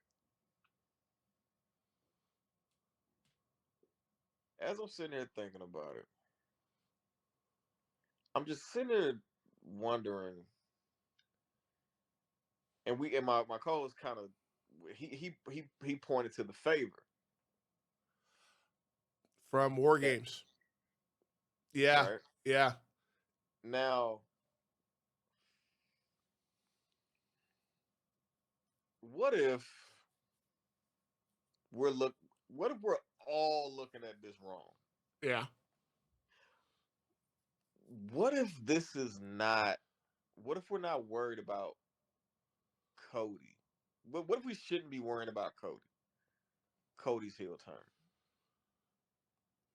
You should be worrying about CM Punk's heel turn. Who's more anti-establishment than CM Punk? Right now?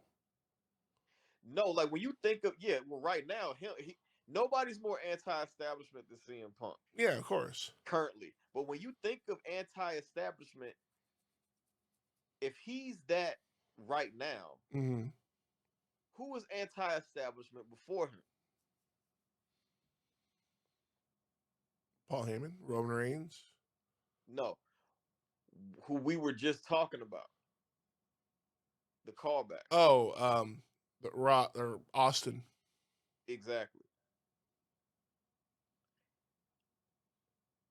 Punk and Rock have an issue. Oh, of course. Oh, yeah, they have for quite some time.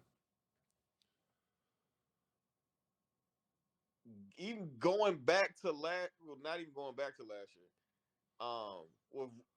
With last year being the latest thing that Punk said what he would do if his boss slapped him in front of Rock, then the Royal Rumble where he was made to drop the belt to Rock. Yeah. Him and Dwayne have an issue with each other. Yeah. And I'm sorry when you and it doesn't matter where Rock sits on the board now, where his spot is right now with the company. Mm-hmm. Rock will always be a Vince McMahon guy. Oh, yeah. 100%. There's nobody more anti-Vince McMahon than CM Punk. That's true. There's nobody more anti-establishment than CM Punk, really. Because if you can get on there and really just say everything under the sun about this man and his family. Everything short of I wish your grandkids were not born. Like, you know what I'm saying? Like, Yeah. Punk has said some crazy Well, things about Punk this even man. said in a promo that, "Oh, I loved what I did. I just didn't like the people that were in charge." And he said that on more than one occasion. Oh, Exactly. he said some really jacked up shit during the pipe bomb about Vince and Triple H and Stephanie. So, Exactly. but I get it. You know, at the time it was being run very shitty. The booking was not great. It's gotten better, which is why he came back. Right. But the heel turn I want to see is John Cena. It is long overdue, but it's not going to Now, happen anytime soon. what if that would happen? I would mark the fuck out because I've been waiting for it for so long. What if if we really want to Hollywood this thing, Yeah, if we really want to Hollywood this, man, like I just had a thought. What if Cody doesn't take the deal, Cena does, takes his soul, bam. because Yeah, Miz pointed out tonight, he did. he said, he's like, you think I'm joking? He was like, listen, take the deal. Who runs Hollywood? Yeah, Because he's like, because if you don't, somebody else will. I didn't catch that. I must have been Oh, doing something else. Oh my God, yes. go back and watch that. Oh my God, Miz told him straight up. that's some storytelling right there. Miz told him straight up, hey man, take the deal. Because if you don't, somebody will. You know, this changes my perspective on what I think Cody's going to do. I initially was like, oh, he's going to make the turn. He'll make the heel turn. Now I'm thinking he's going to stick to his guns and go, nope, not going to do it. I'm going to do what I've been doing. I know we're cool, but we're not that cool. And then Rock's going to be like, all right, cool. Not going to say shit about it. And then we're going to see like a Hollywood Hulk Hogan type of moment, except it'll be John Cena coming out as And if the we're corporate talking stooge. about ensuring somebody not coming out a loser, Mm-hmm. how do you ensure that a record gets broken? How do you ensure that the person who needs a win more than anybody else on that card, Buy it. and this is your last one? Be some great storytelling. Now, I do know somebody in particular, my brother, who will listen to this. I know he is not a Cena fan, never has been, Uh, never will be. uh, I know not it's even during the Doctor Thunderbolt no, well, era. maybe a little bit, but ever since he became the soldier and, the saluting and all this other crap, you Right. know, he's just not a fan. And I just don't think number 18 in a heel way solidifies his legacy at that point. Because if Hulk Hogan can make the heel turn, and Hulk Hogan was on a pedestal, could do no wrong, did everything he was supposed to do, Oh, and then Cena makes the heel turn and wins the title, boom, yeah. done. How? I don't know why I'm thinking about it like this. I don't know why I'm thinking about it like this. But what you just pointed out makes all the sense in the world. Yeah. How old was Hogan when he made that heel turn? Uh, I think he was in his 30s, maybe his 40s. He was older. How old? Cena's in his 40s too, Yeah, right? he's in his 40s now too. Well, Oh, well, dude, shit. it makes perfect sense. But wait, I want to know how close in age they were. Like, I want to know how old Hogan was when that happened. That Bash at the Beach was That 96. bash at the beach. How old was Hogan? I'm looking right now. He was 43. Hogan was 43 when that happened. Yes, he was. Cena is what, 45? I'm looking right now. Oh wow, he's 47. Cena's turning. Yeah, yeah, it's gonna Cena's happen. turning. It's finally going to happen. Cena's turning. We've been looking at our now that we sitting here talking about it out loud. I think we've been looking at this all wrong. See, this is the difference between when I normally do the predictions by myself, which is what I've Uh-huh. been doing for the past year, Right. versus having somebody on and you throw ideas and then the ideas form and you're like, holy crap, it's right in front of us. This is how it's going to go down.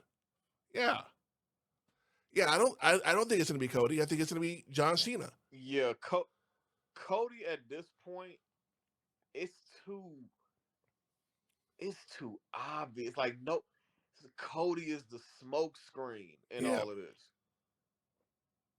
and He's the I'm gonna smoke screen in all of this, bro. I'm gonna take back the triple threat. I'm gonna say it's just gonna be John Cena that wins, but John Yeah. Cena is so desperate to win number 17 that Yes. he'll do anything to get it. And what does he do? He succumbs to The Rock, like and even The The Rock. one person who he had bagged on Yep, about being part time, leaving for Hollywood, and all of that. and not just that, but Cena's movies haven't been the greatest. That could Nope. be a promo that your movies haven't been that great. I could put you in better movies that make more money, make you more valuable in Hollywood, and you can get more deals with like endorsements, voiceovers, da da da. Da. Right. 100%. The promos write themselves. Wow, yeah, It's almost like, dude, it's almost like Rock is talking. It's almost like he's talking to two people at once. yeah, yeah. It really is. And if this does come to fruition, it's like, dude, we can look back and go, dude, we called it. Yeah. Nobody else was calling this. Absolutely. Nobody else is going to see it this way. I mean, I'm sure people will listen to this and go, y'all are fantasy booking. Y'all don't know what the fuck you're talking about. Da, da, da. But when it does happen, like, you heard it If right this here. fantasy booking comes true, Yeah, it's like, gonna be wild. whoa. There's gonna be a lot of crying kids in the crowd. I guarantee you Oh, that. Oh, because I said earlier on our episode, I said what I want to see is somebody throw a hot dog at Cody when he turns, and it just hits him right in the suit and all of that. yeah. This will be Bash at the Beach all, bro, on Yep. a trillion. Because if that happens in Vegas, if that happens Ooh. at WrestleMania, But we don't know about the turn until the show is like the match is over. Cena's won it, and then The Rock comes out, and then there's the handshake. but but Rock would have to insert himself somehow. Yeah, he would have to come out halfway through the match, maybe an Yeah, interference, not really an interference, but he's just there, and Cody's just kind of, what the hell? The ref is looking away, and we see Cena do something he's never done before. He gives him a low blow, puts him in the AA, match is over. WrestleMania history has been made, and then The Rock comes in and goes, he has the belt, and he hands it to John, yes, and then the handshake. Fuck. yes. Yes. This is why I need to be a writer for WWE, because these are good fucking stories that need to be told. Dude. Oh my Oh god. man, this is gonna be an interesting 50 some odd days until WrestleMania comes down. Oh, If Cena wins tomorrow, this is going to be the longest wait between. oh Like yeah, this is gonna be the longest road to WrestleMania ever. oh Dog. yeah, I oh yeah. promise you. Mm-hmm. Because I'm gonna, like, every week I'm just gonna be like, yo, can April 20th please just get here already? Yeah, Like, hurry up, yeah. because I can't wait for the Monday after. Oh, the Monday after is gonna be freaking wild. Oh, That is going, bro. That's going to break the internet. yeah. And not just that, but we're also going to, It might crash it it might crash Netflix. Yeah. Yeah. because nobody's gonna want to miss that. No. Nobody. And we're also probably going to see some surprise comebacks too, as we always do every year, usually. Yeah, absolutely. So, Absolutely. wow, that is, damn, that I'm, yeah, I'm impressed by what we came up with, and I'm hoping it comes. If it doesn't, whatever, it is what it is. Yeah, whatever it is, what it But is. if it does, you heard it here first on the Jazz Zodiac podcast. So, Yes. because I guarantee Yes. nobody else is calling this right now. Nobody else is. John Cena's never gonna turn heel. He'll never do it. If he would have done it, he would have done it by now. Why not? Yeah. Why not do it on the final tour? Why not? Why Why not? not? Like, Why not? he's come out and said that if he was gonna do it, it would have been happening. Yeah, It'll this will literally go. This will go to the pandemic yeah. WrestleMania where Bray was like, "Hey man, like if there's one person that tried to pull the darkness It was Bray. out of Johnny, yeah, it was Bray." Seeing him, Because I remember going to that. You remember I taken my wife to that her first show, yeah. St. Louis. I told you about. Mm-hmm. That's when Bray came out with that children's choir, and Cena was in the ring, and we Yeah, all thought like that man, that arena was so loud, booing John. We thought we was about to see a Cena heel turn yeah. there, and And it it just didn't did happen. not happen.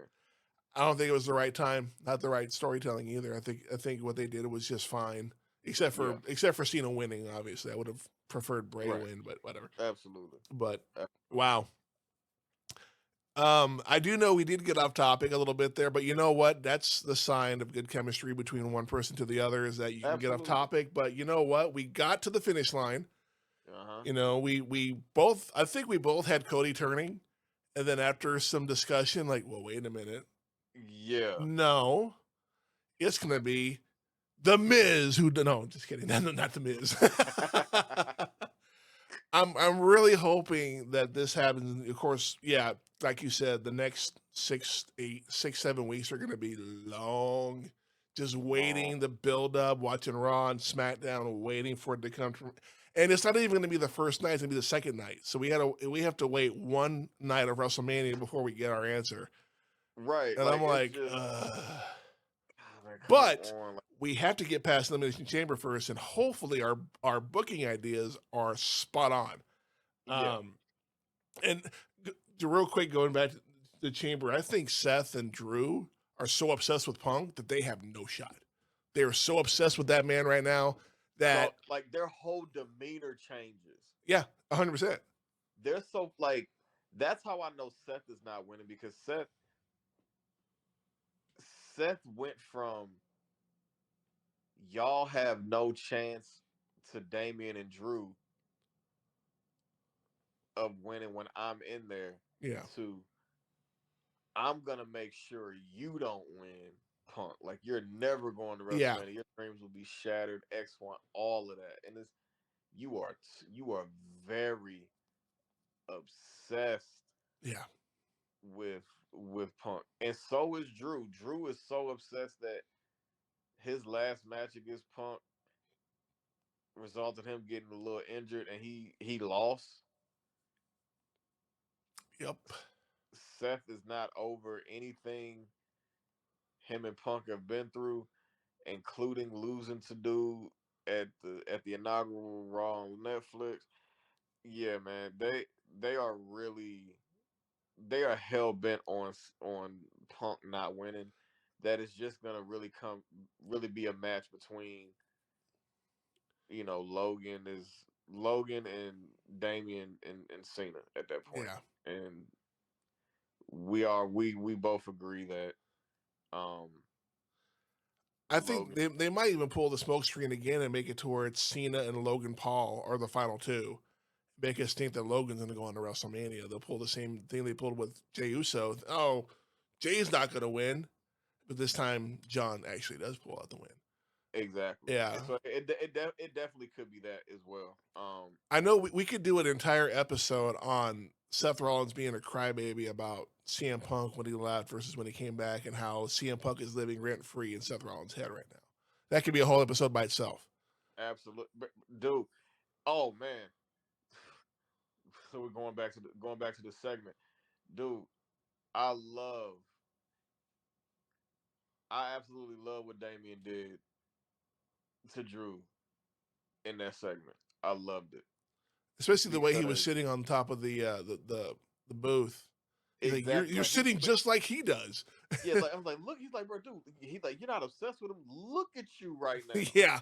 Like, look at you. Yeah. Then he ended up standing up, and then now, and then like I think like maybe like a few moments after that, I think by this time Seth had came out, he was like, dude, I don't even know why you're even talking right now because we all know that what you like after this is over, you're just gonna cry about it online.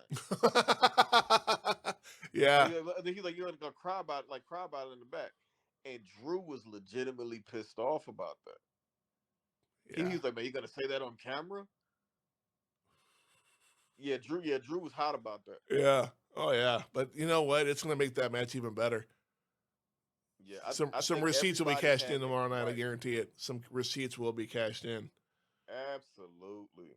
Like it's gonna be a few closed fist situations Oh yeah. Oh yeah. to It's gonna be take fun. place. But it's gonna be fun to watch though. It's something we need to see, and it's gonna be fun. It's just gonna be fun. Yeah, And I'm looking forward to it. I I, Absolutely. I don't know why, but I got a feeling Cena will be one of the first two entrants in the match. Like he's gonna go the distance. I don't know why. Just got a funny feeling about that. Well, yeah, he'll go to if that does happen. Like, I don't see him having a lot of like I don't know, like interaction time. Yeah. Like, I think what will happen with Cena is somebody at some point he will essentially do what LA Knight did tonight and kind of pick up the scraps. Yeah. Like Well, he'll let the five of them do whatever they're gonna do to each other, yeah. But and see, we're then okay when the good guy does it, but when the bad guy, like, oh, hey, what are you doing? That's cheating. No, it's not cheating. It's smart. yeah, like I think that's what Cena's gonna do. Like he's gonna catch somebody, he's gonna do something to where like say it's him and Logan, right? Yeah. Like Logan gets say he gets Damien out of there, maybe even Seth, Mm. and he does his posturing or whatever, and then somehow, some way, you know, Cena comes out of nowhere, hits a quick attitude adjustment. 1, 2, 3, boom, the match is over. Yeah. I feel like it's gonna be something like that Yeah. It's because definitely Cena at 47 is not having long, drawn out, no agreed. back out matches. Like especially if he has to eat some of that steel. Yeah. It's gonna be interesting how he looks after that match is over because it's gonna be brutal. Yeah, I'm very excited about the Yeah, challenge. as am I. Yeah, And those that are listening, we're actually recording this the night before, like right after SmackDown went off the air. We jumped on and recorded this, so we're yeah. not cheating. This is the night before. This is the night Um, before. but that being said, this will conclude the predictions portion, which we went all over the spectrum, but that's okay. Yeah, I love it. I love that. it happened organically because like I throw out something, you're like, hey, wait a minute, Yeah. about this? Hmm. You throw out something, and I'm like, wait a minute, hold on, what if we're looking at this all wrong? Yeah. 100%. Yeah. And that's what happens, like when when you're invested in something, Yeah. and you can see uh when you can see where it kind of looks like the writing on the wall, but then the the how you say the veteran fan in you Yeah. is like makes you kind of look a little deeper than what's on the surface. Yeah. Because I've been Maybe that watching. third and fourth layer, like, wait a minute, hold on. Yeah. This is too easy. This is a little too obvious right now. Like what if Yeah. we're not because when you laid out, first it was the favor. I brought up the favor part, and then you said, "What if Cody sticks to his guns?" And I'm like, "Wait a minute." Once when I forgot what it was that you said that made me go, "Wait a minute," that made me question how old Hogan was Yeah, when he turned. That's what it was. You was like, "Yeah." At that point, Hogan can do no wrong, and Cody is at that point now too. that's true. No. Cena's at that point. Yeah, well, Cena's been at that point forever. So He's been at that point forever. That's yeah, why I was like, "Wait a minute." How and that's old what made that Hogan Hulk at the Hogan time? turn so organic and real. Like, oh, nobody's. He walked out there. He's here to save the day, and then he leg drops Macho Man, and I'm like, oh no. I mean, I was an adult when this happened. I was like 19 or 20 when that happened. So Mhm. I wasn't nearly as crushed as say somebody that was half my age. Like, oh my God, Hulk Hogan's my hero and he just betrayed his friends, you know. But they still sold merchandise. That's all that really matters at that point too. Mhm. So Yeah. um we will definitely when the show is over tomorrow, and I'm not sure if we're gonna listen to the press conference or not, but we will definitely come back tomorrow night when the show is over Mhm. and see how right we were, at least with the predictions. Yeah. The At least the with the the predictions. bookings for WrestleMania, we won't know that for quite some time. But at Right. least we had some ideas we threw out there. So with that being said, ladies and gentlemen, stick around. The show will be right back with our review and reactions of the show. All right, everyone, welcome back to the show. And this is post Elimination Chamber, and I don't know about you, Uncle Trav, but I am shocked at what I saw tonight. Just a lot of things that we talked about yesterday did come true. Some of them happened a little sooner than we thought, Right. but we're going to jump right into it. The first match, the women's chamber match, the order in which they participated was Naomi, Liv, Bianca, Roxanne, Bailey, and Alexa. Uh huh. Right out the gate, freaking Jade's music hits. And you have Liv and Naomi in the ring, and Liv is like, "No, I didn't do it. I didn't do it." And then Jade does that hard right and just knocks the shit out of Naomi. And Yeah. yeah, It, I'm gonna tell you, like so.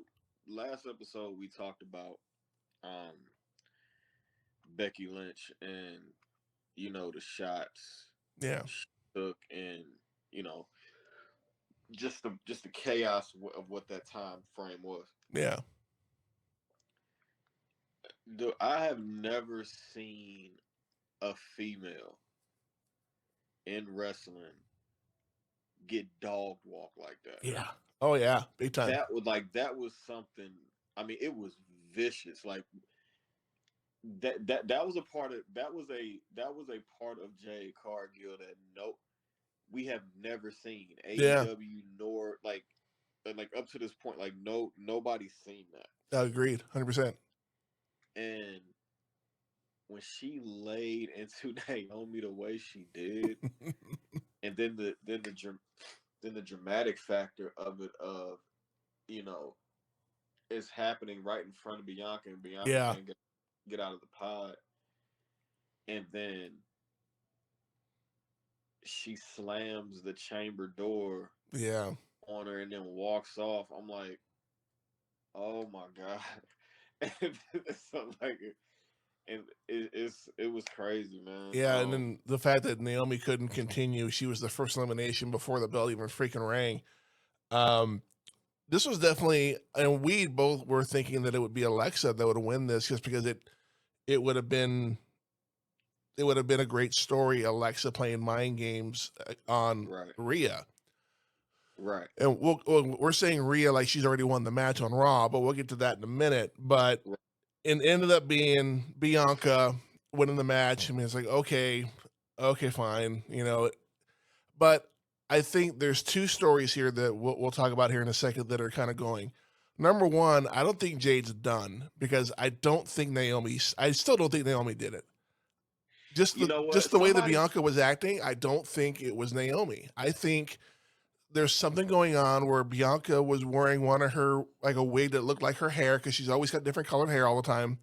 Uh-huh. That she may have done it to where, or she was wearing her gear to make it look like it was her. Like all Jade saw was the gear. She didn't see Bianca.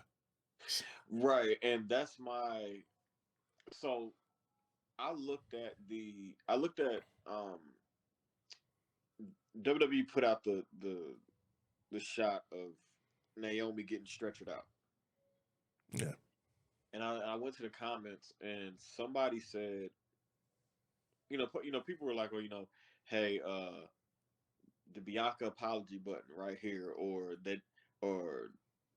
we were right about Naomi button here, or whatever like that. But then Yeah. I think almost right under it, somebody said, I'm not buying it. Yeah. I'm not It either. was like somebody that person said, I feel like Naomi took a took a beating for something she ain't do. Yeah, I agree. I think there's more to it than we're seeing. Yeah, The, absolutely. the way Bianca was reacting, and even in the press conference when they had her on, she was, someone should give her a fucking Oscar because she was just sitting there like, I don't know what to do. She like almost on the verge of tears, but not actually crying. It was like, dude, she's doing such a great job of selling it right now that I'm actually believing that she didn't do it, even though I know she did do it. So, Right. but the second part of this is that, of course, Bianca wins the chamber. She's going to the back. Rhea comes out. She's the current champion. And then Io Sky comes out because Right. they kept advertising, oh, it's Rhea versus Io, and whoever wins that match goes on to Bianca at WrestleMania. Uh, I have a funny feeling that we're going to have a triple threat match between those three women at WrestleMania. I think they planted the seeds tonight, and we're going to get a triple threat match for that belt at WrestleMania. you think so? I'm thinking that's what they're going to do. And also, if it's a triple threat match, that means no disqualification, meaning somebody, Jade, could interfere when she finally finds out who did what to her, including Bianca. Right. So I have a feeling this story is not over yet. It's cooking. Yeah. It's all speculation right now. Right. Right. Again, I would have preferred if it was Alexa, but the whole Bianca Jade storyline tying into this makes perfect sense. Mm-hmm. And it's like The Rock said at the press conference, let it cook. You may or may not like what we're doing, but we're planting the seeds. It takes time. Have a little bit of patience, and we'll get there. Yeah. So we have 49 days until WrestleMania to sit here and speculate and do Monday morning quarterback all, up until that point. So Right. Absolutely. Yeah. That I really thought it was gonna be Alexa. But yeah, I'm not considering how the match started off with with like I told you last episode, like you and my co-host were on the same, like really on the same wavelength as far as uh how that match could have potentially started, yeah, and it went that way, exactly the way we talked about it. Yeah, and it was crazy. I was like, wow, like, and I haven't got a chance to really talk to him about it, because like I was just the shock, yeah. just the shock of everything that just went down. I just remember after it went down, I messaged you like, dude, we called Yeah, it. We yeah, freaking called it. absolutely. Yeah, Like it was crazy. I was just jaw on the floor, like I cannot believe that we called that. It just, Yeah, and that's because we were just spitballing ideas. Um, the next match, we won't talk about a whole lot. It was the Tiffy Trishy versus Nia and yeah. Candice. I honestly, Not look, invested, didn't care. we knew what it was. Yeah, We saw what it. We knew what it was. We saw what it was. yeah, You know, all they all two teams came out dressed alike. Um, you know, yep. it Oh was yeah. congratulations. Right. Now we can move. Yeah. Now we can think about Charlotte and Tiffany. Yeah, exactly. That's We can move on from that. That yeah. wasn't. We knew what that was, man. It's Yeah. It was just it was a restroom match, is what it Yeah, was. It was an like early restroom match. that's a match I definitely would have went to the bathroom and Yeah, exactly. I just wasn't got the invested, stool or didn't something care. like. Yeah. Mm-mm. Um, Sammy versus Kevin Owens. Now, this one we knew it was going to be a bloodbath. We knew it was going to get brutal, but the level of brutality that we predicted was nowhere near the scale that we saw. No, it wasn't. Well, I told I told my co-host when we recorded our last episode that I had a feeling it would turn into their Ring of Honor match. Yeah. Um, and I did say I said maybe he breaks out the mask. That was just wishful thinking, whatever. Yeah, of But course. I did predict that it would get very brutal. Mm-hmm. That it would mirror their Ring of Honor match. Um, but I didn't think there was going to be a distinct winner. That's what I was wrong about. Yeah, we thought it would be like that. Yeah. And there were moments where Sammy was grabbing his neck. I'm like, they're about to call it. They're gonna call it. And Right. they kept when he pulled out that barbed wire chair. I wrote that in my notes. I put barbed wire chair parentheses ouch because Yeah. that thing looked like it would have hurt. So absolutely, and I knew it was real barbed wire yeah, because there was a point after maybe about the second or third shot where you saw a little bit of blood from KO's back. yep, oh yeah, And I'm like, okay. it's And legit. then Yeah, it may have not we may have not have seen blood from the head, but there was a lot of damage that was done. Yep. And KO really tried to take it there after the match. The one thing I did predict that Randy was going to be involved in this somehow. Yeah, we called that too. I just thought it was going to be during the match. Yeah. Instead of when it happened. Yeah. I will say security. They got their really asses handed to them. Yeah, security irks me because they really pick and choose when they want to intervene. Yeah, they really do, and then they get an RKO for their trouble. Yeah, I totally get that. Right. It's like you allow multiple power bombs. You allow KO to come back and get Sammy out the ring and potentially in his career. Potentially package pile driver. It only took Randy's music to hit for it to stop. Then when he's about to get punted, oh, now y'all want to rush. Yeah, I know. It was so it was so stupid. I'm like, y'all should have just let that play out because Kev had that coming. Yeah, he really did. And I was talking to my brother because he was watching it live too, and I was like, Kevin's the one that took out Randy. And even Randy, when he came out there, you tried to take out my neck. And then, of course, he got the RKO for his trouble. And then Kevin's in the corner. And then when you see Randy adjust that knee pad, I'm like, oh, no. We haven't seen a Legend Killer in fucking forever. And then, of course, security came in. And I'm like, really? Why would you let all these dudes get RKO'd? But we're finally going to get the Legend Killer back. And you were like, no, we can't have that. That's the line. So, yeah, I agree. Security kind of pick and choose the spots. But they definitely got their asses handed to them by Randy Orton single-handedly. Just like 4 or 5 RKOs in a row. And I'm like, dude, at one point, why are you even trying at this point? Get Kevin out of there. He ain't going to RKO you, Yeah. I mean, yeah. That match was good. It was a good match. Yeah, it was a little slow at first, but like most matches like that, they got to build up to it. The payoff at the end was definitely worth the wait. Absolutely. The men's elimination chamber match, and again, this is the order they came out in, or they participated. You had Seth, Drew, Priest, Logan Paul, John Cena, and CM Punk. Now, we didn't talk about this at the very beginning. The one thing that really just set me off, the show hadn't even started yet, and they're playing our national anthem, and the Canadians are just boo, and I'm like, dude, really? Why are we doing this? Just Yeah. enjoy the show for what it is. Yeah. I get it. I don't want to get political about it, but it's like, dude, just enjoy the fucking show, you know? Yeah.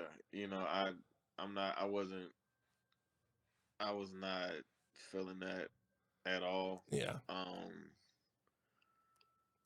I mean, I don't know if you're a veteran, but I am, and that shit really Yeah, just I am. you are okay, cool. So it upsets me. Like, why would you do Right. that? You know, And like, and it's not it for me. It's not necessarily a political thing. It's like It's about respect. I, s- if I it's about respect, and I spent a hefty amount of time in honor guard. And Air Force. yeah, Air Force. Yeah, Okay, yeah, we have a guy at work. I work for the Air Force currently, and we have a guy who's an honor guard. He's always talking about honor guard. So yeah. Like a a lot of what a lot of what we do is, you know, like funerals and stuff like we that. are we are escorting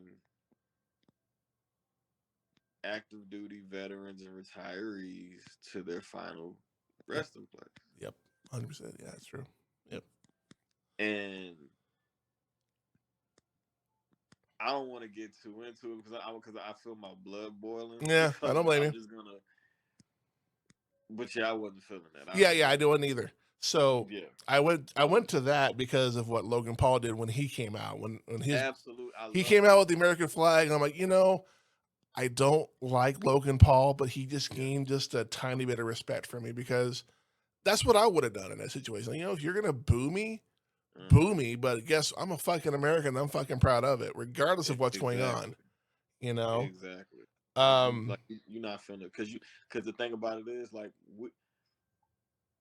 we don't we don't boo other people's countries no, when their national anthem is played. no, And you know what? In the NBA, in like the NBA is the one arena where you will see other people's national anthems being played. yeah, Even in boxing, of the person of the if there's representation of a country, they'll play it. yeah, If they if they if boxing NBA, like I said, if there's representation, they'll play it. You know what I'm saying? yeah, And we give that respect because we know how we want people to respect ours when you know what yeah. I'm saying. I do. I 100% agree with that. Yeah, So it's yeah. So I appreciate it with Logan. yeah. I You can did. appreciate what I he did. appreciate it. The only Yeah. thing that would have been more fitting is if Hacksaw Jim Duggan came out with a flag and a 4x4. Oh, that would have been fitting. But Logan Paul will take it. We'll take what we can get. Yeah, we'll take that. Yeah, Yeah, but this match, and I know we were thinking that Logan Paul would have a big spot, and it wasn't anywhere near as big as I was hoping it would be.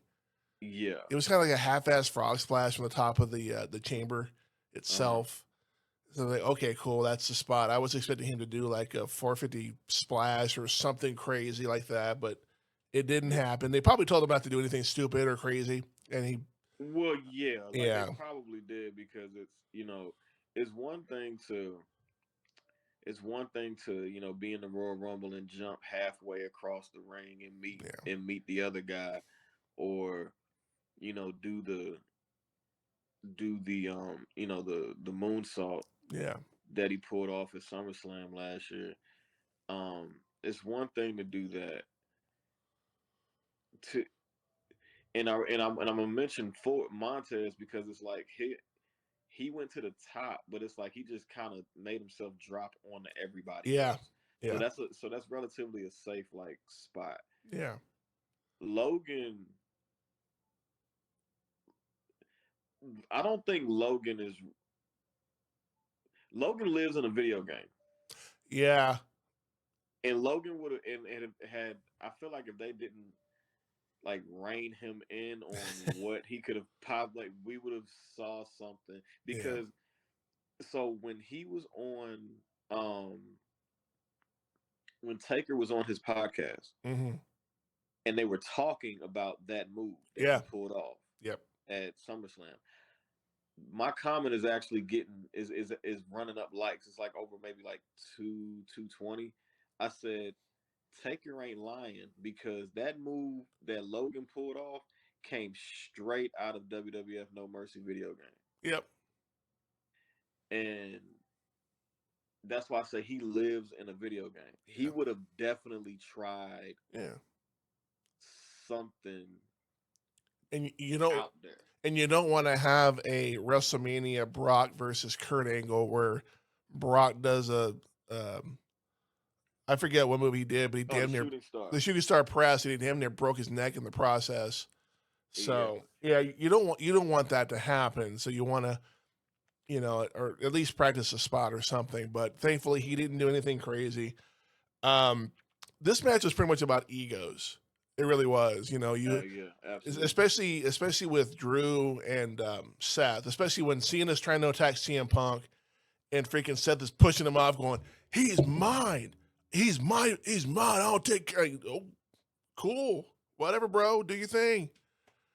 And the fact that, you know, Punk, I think it was Punk that pinned Rollins, and of course Rollins being the butthurt crybaby that he is, freaking stomps CM or not CM Punk, yeah, he stomps Yeah. CM Punk, and Cena gets the win, like yay! And I mean, who didn't think he wasn't going to win that match?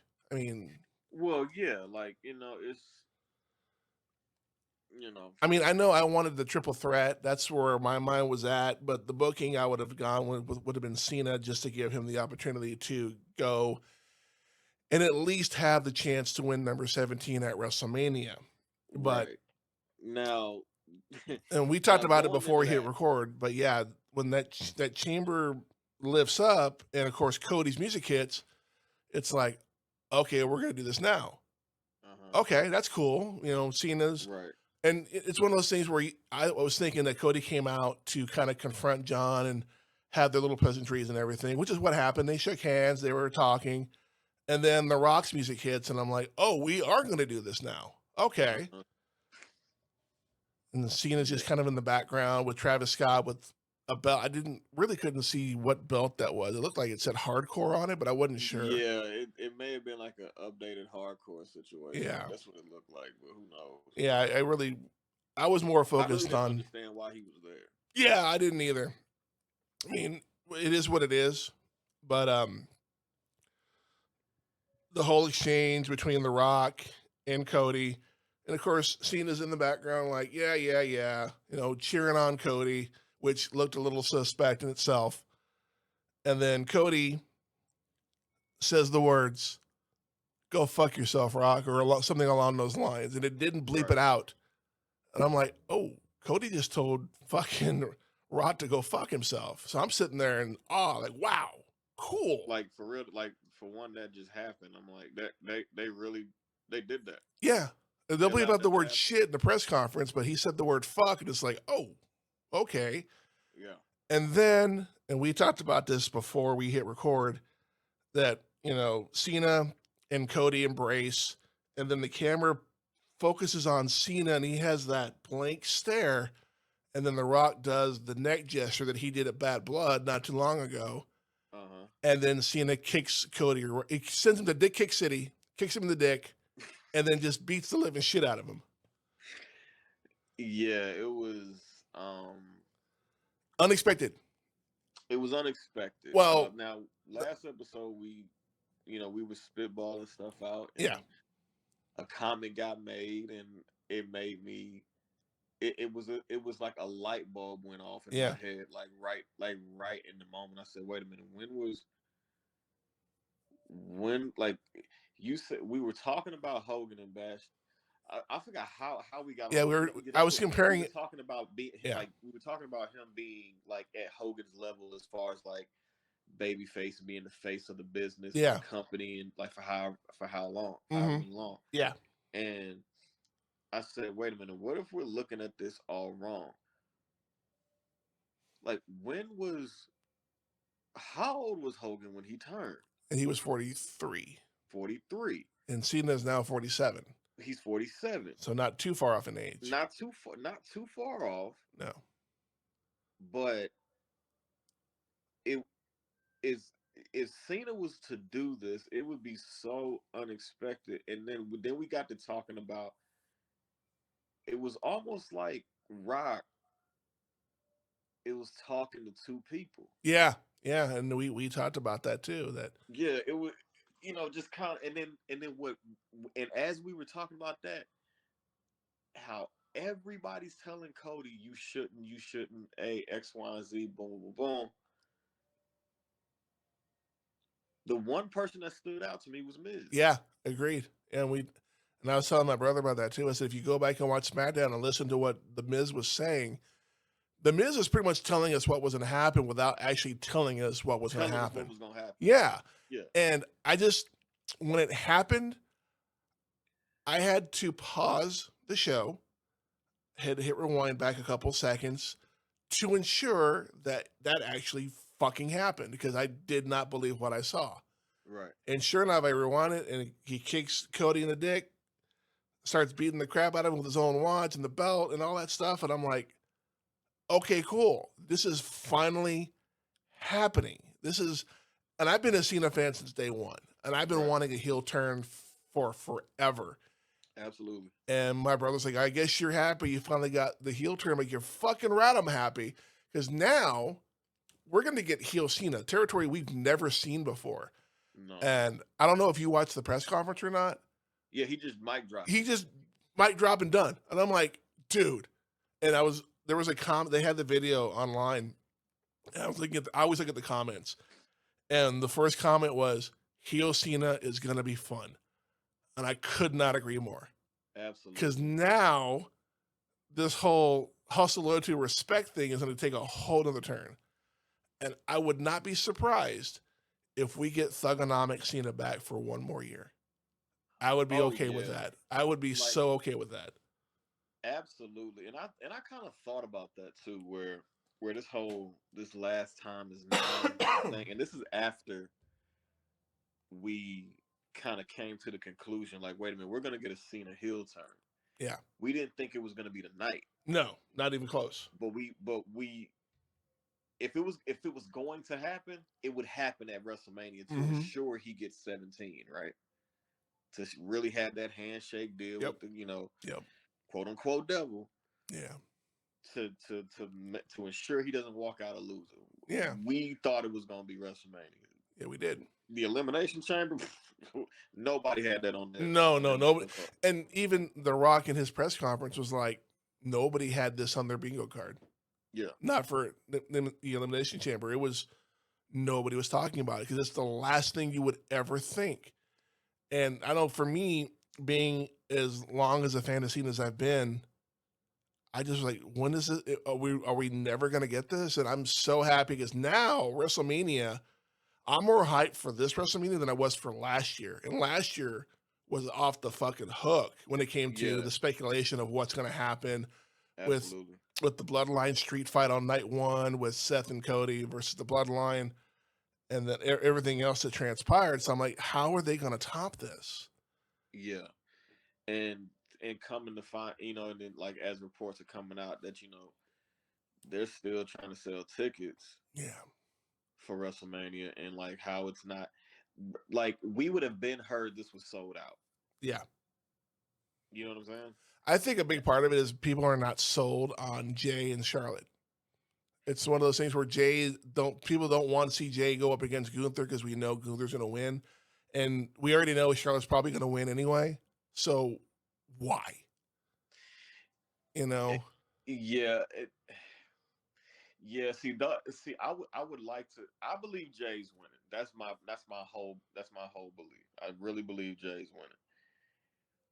The Charlotte Tiffany deal, though, I would like to think Charlotte would put her over, but Charlotte is way too, I'm the queen. Yeah. And that's her in real life. Yeah. She's chasing history herself.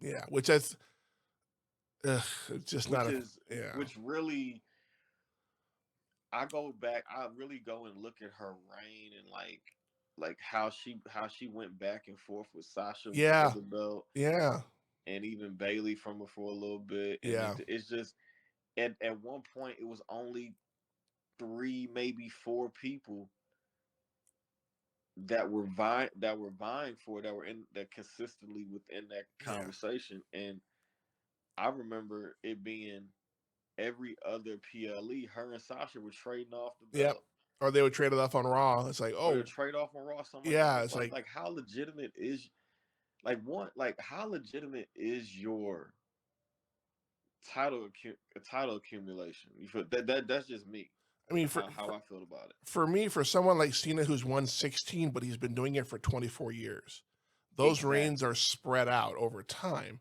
Right. With Charlotte, she's been doing it for 10, maybe a little under 10 years, and she's won what, 14? Right. I don't. It just don't. I'm not buying it. It just I'm not. I'm it's not. I don't if I don't if she ends up breaking the record, it should be the women's championship record and then the men's champ, segregate the two because they're not the same, especially when the women's division is not even like the real division that we know and love today is not even 10 years old now. Right. It's still in its infancy and it's getting better. There's a lot more people that are coming in, Hmm. more people are getting their shots, but in the fact that Charlotte, it's Ric Flair's daughter, Right. I and mean, if ugh, we're talking, as good as she is, and she's great in the ring. yeah, We know this is a force fed situation. it really is. And she wouldn't be where she is if her brother hadn't passed. She had no interest in Honestly, like wrestling she at didn't even all. want, like, yeah, listening to her, like she didn't really. This was his dream. Yeah, and so she's doing it for him. I'm like, well, do it for you. Don't do it for your brother. If you don't have But the I love mean, for it. I can respect where she's coming from with it. Like I can't. I don't have really. I don't have any. If that's how she feels, she needs to honor her brother, then I'm all for it. You know what I Yeah, mean? I just from the product standpoint, if we are going to if we were going to throw eggs at Roman for being force fed, and I'm talking about an accumulation of it all, like, yeah, because a lot of people have loved Roman from the jump.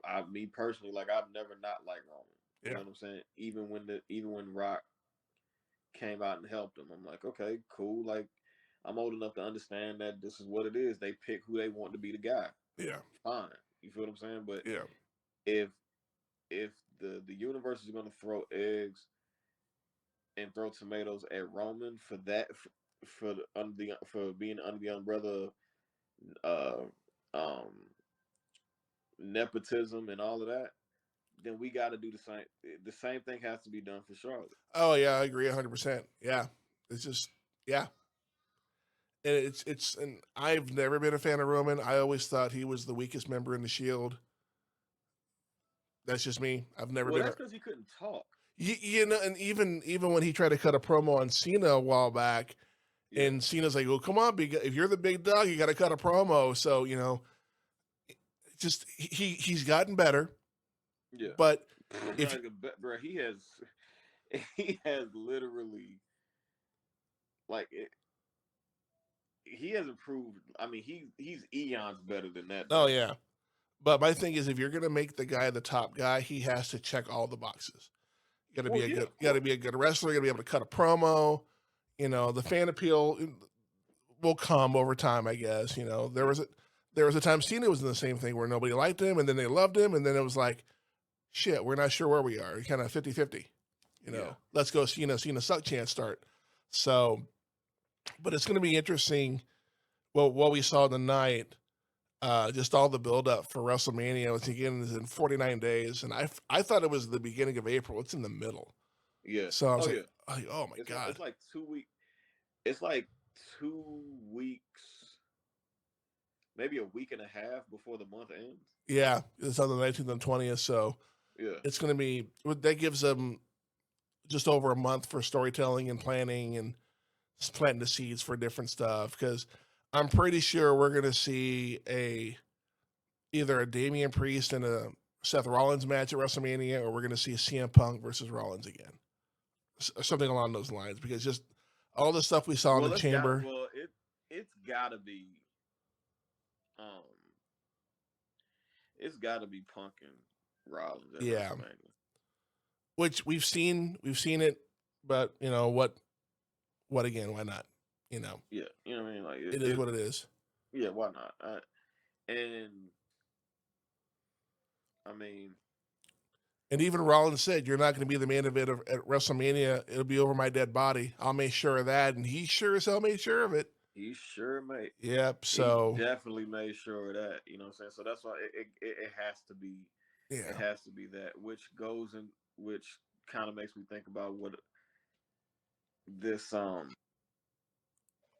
I don't even know where this favor plays into now. I have no idea. I don't either. The only But things, but oh, it remains to be seen. You know what I'm saying? So but as far as you know, Cena and everything, like for one, I foresee a haircut coming.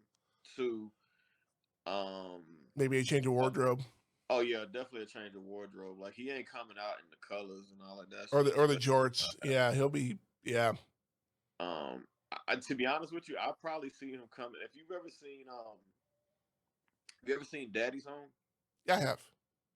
Okay, remember when he showed up on on the Harley? Yeah. I foresee that attire Ooh, coming out. nice. I see that come because you know he's a muscle car guy. Yeah. So Okay. I see something like that.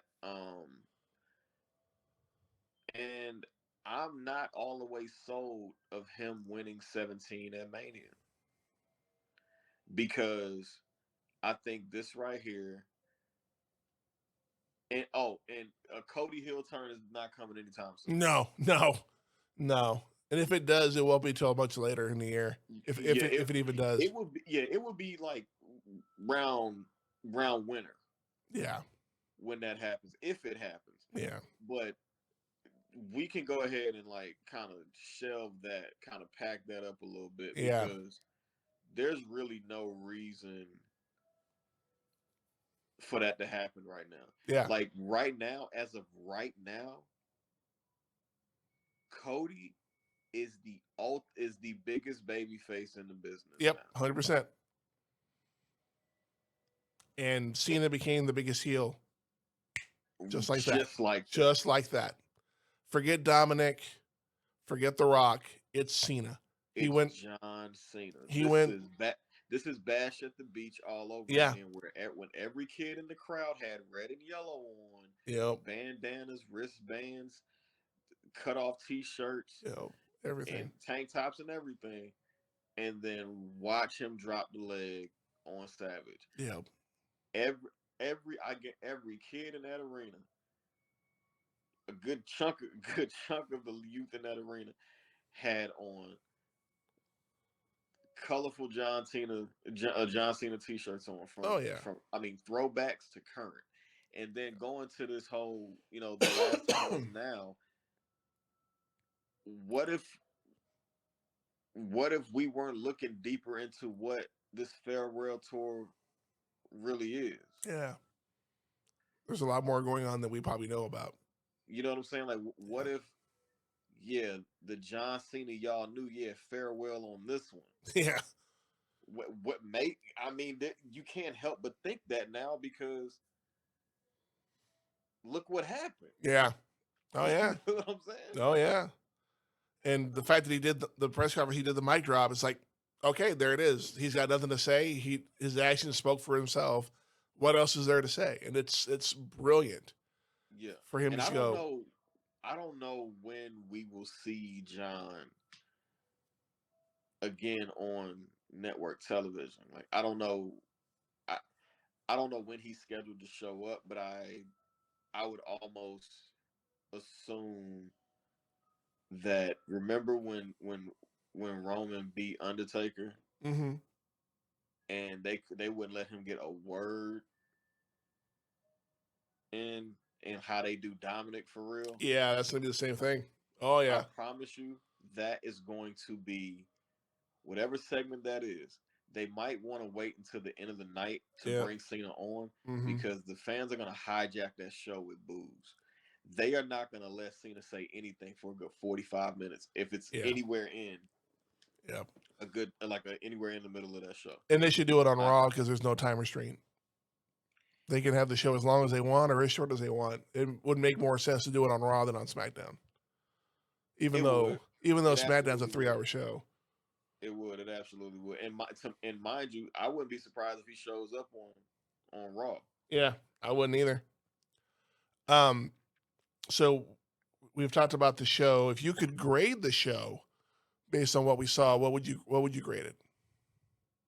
Oh, I'd definitely give it an A. I would give it, despite the Tiffany Trish match, which that was just a throwaway match, but I would still give it an A because both chamber matches were really entertaining.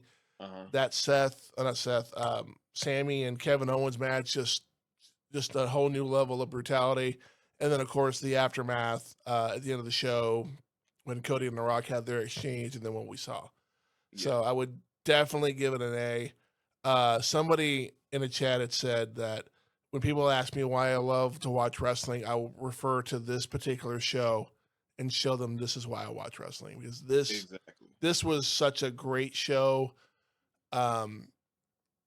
I'll probably end up watching it again just because it was that good. It's not often that I rewatch a show after it's over, but I may just, whatever, I may have missed a couple of things here and there, especially that the women's chamber match. I want to see more about the whole Bianca thing, but yeah, so we both give the chamber an A, which again, with what happened, is not shocking. And this will conclude our reactions and grading of the Elimination Chamber for 2025. I want to say it was an absolute pleasure having you on the show for the first time. I know you were talking about the other episode. I actually put the predictions and the review and everything all together, and I'll probably drop it tomorrow. But before we go, are there any podcasts or socials you want to promote to get your name out there? Yes, absolutely, man. You can follow me, my personal page on VA_TX6. You can find just a smorgasbord of things. I promote wrestlers that I know. I promote the rest of the business in general. Combat sports, MMA, things like that. See my family up there. Find me at VA_TX6, and you can find the podcast at LTG_WPC. And that's also a wrestling podcast as well. That's Living the Gimmick Wrestling Podcast with myself, Uncle Trap, Teddy, and Tay. Very nice. And we're on YouTube as well. Living the Gimmick. Nice, cool. And so those of y'all out there that listen, give them a shout and give them a listen. I look forward to doing this again for WrestleMania if the time allows. I definitely want to do this again for WrestleMania. But for Uncle Trap, this is the Jazz Zodiac. This was the Jazz Zodiac podcast. I want to thank y'all for listening, and until next time, on your left. It's the Josh Zodiac podcast. What did you say? What'd you say to me? No, right there. What'd you say to me? You know what? You just made the list. Brace face in row 12 is now on the list. I'll put you all on the list.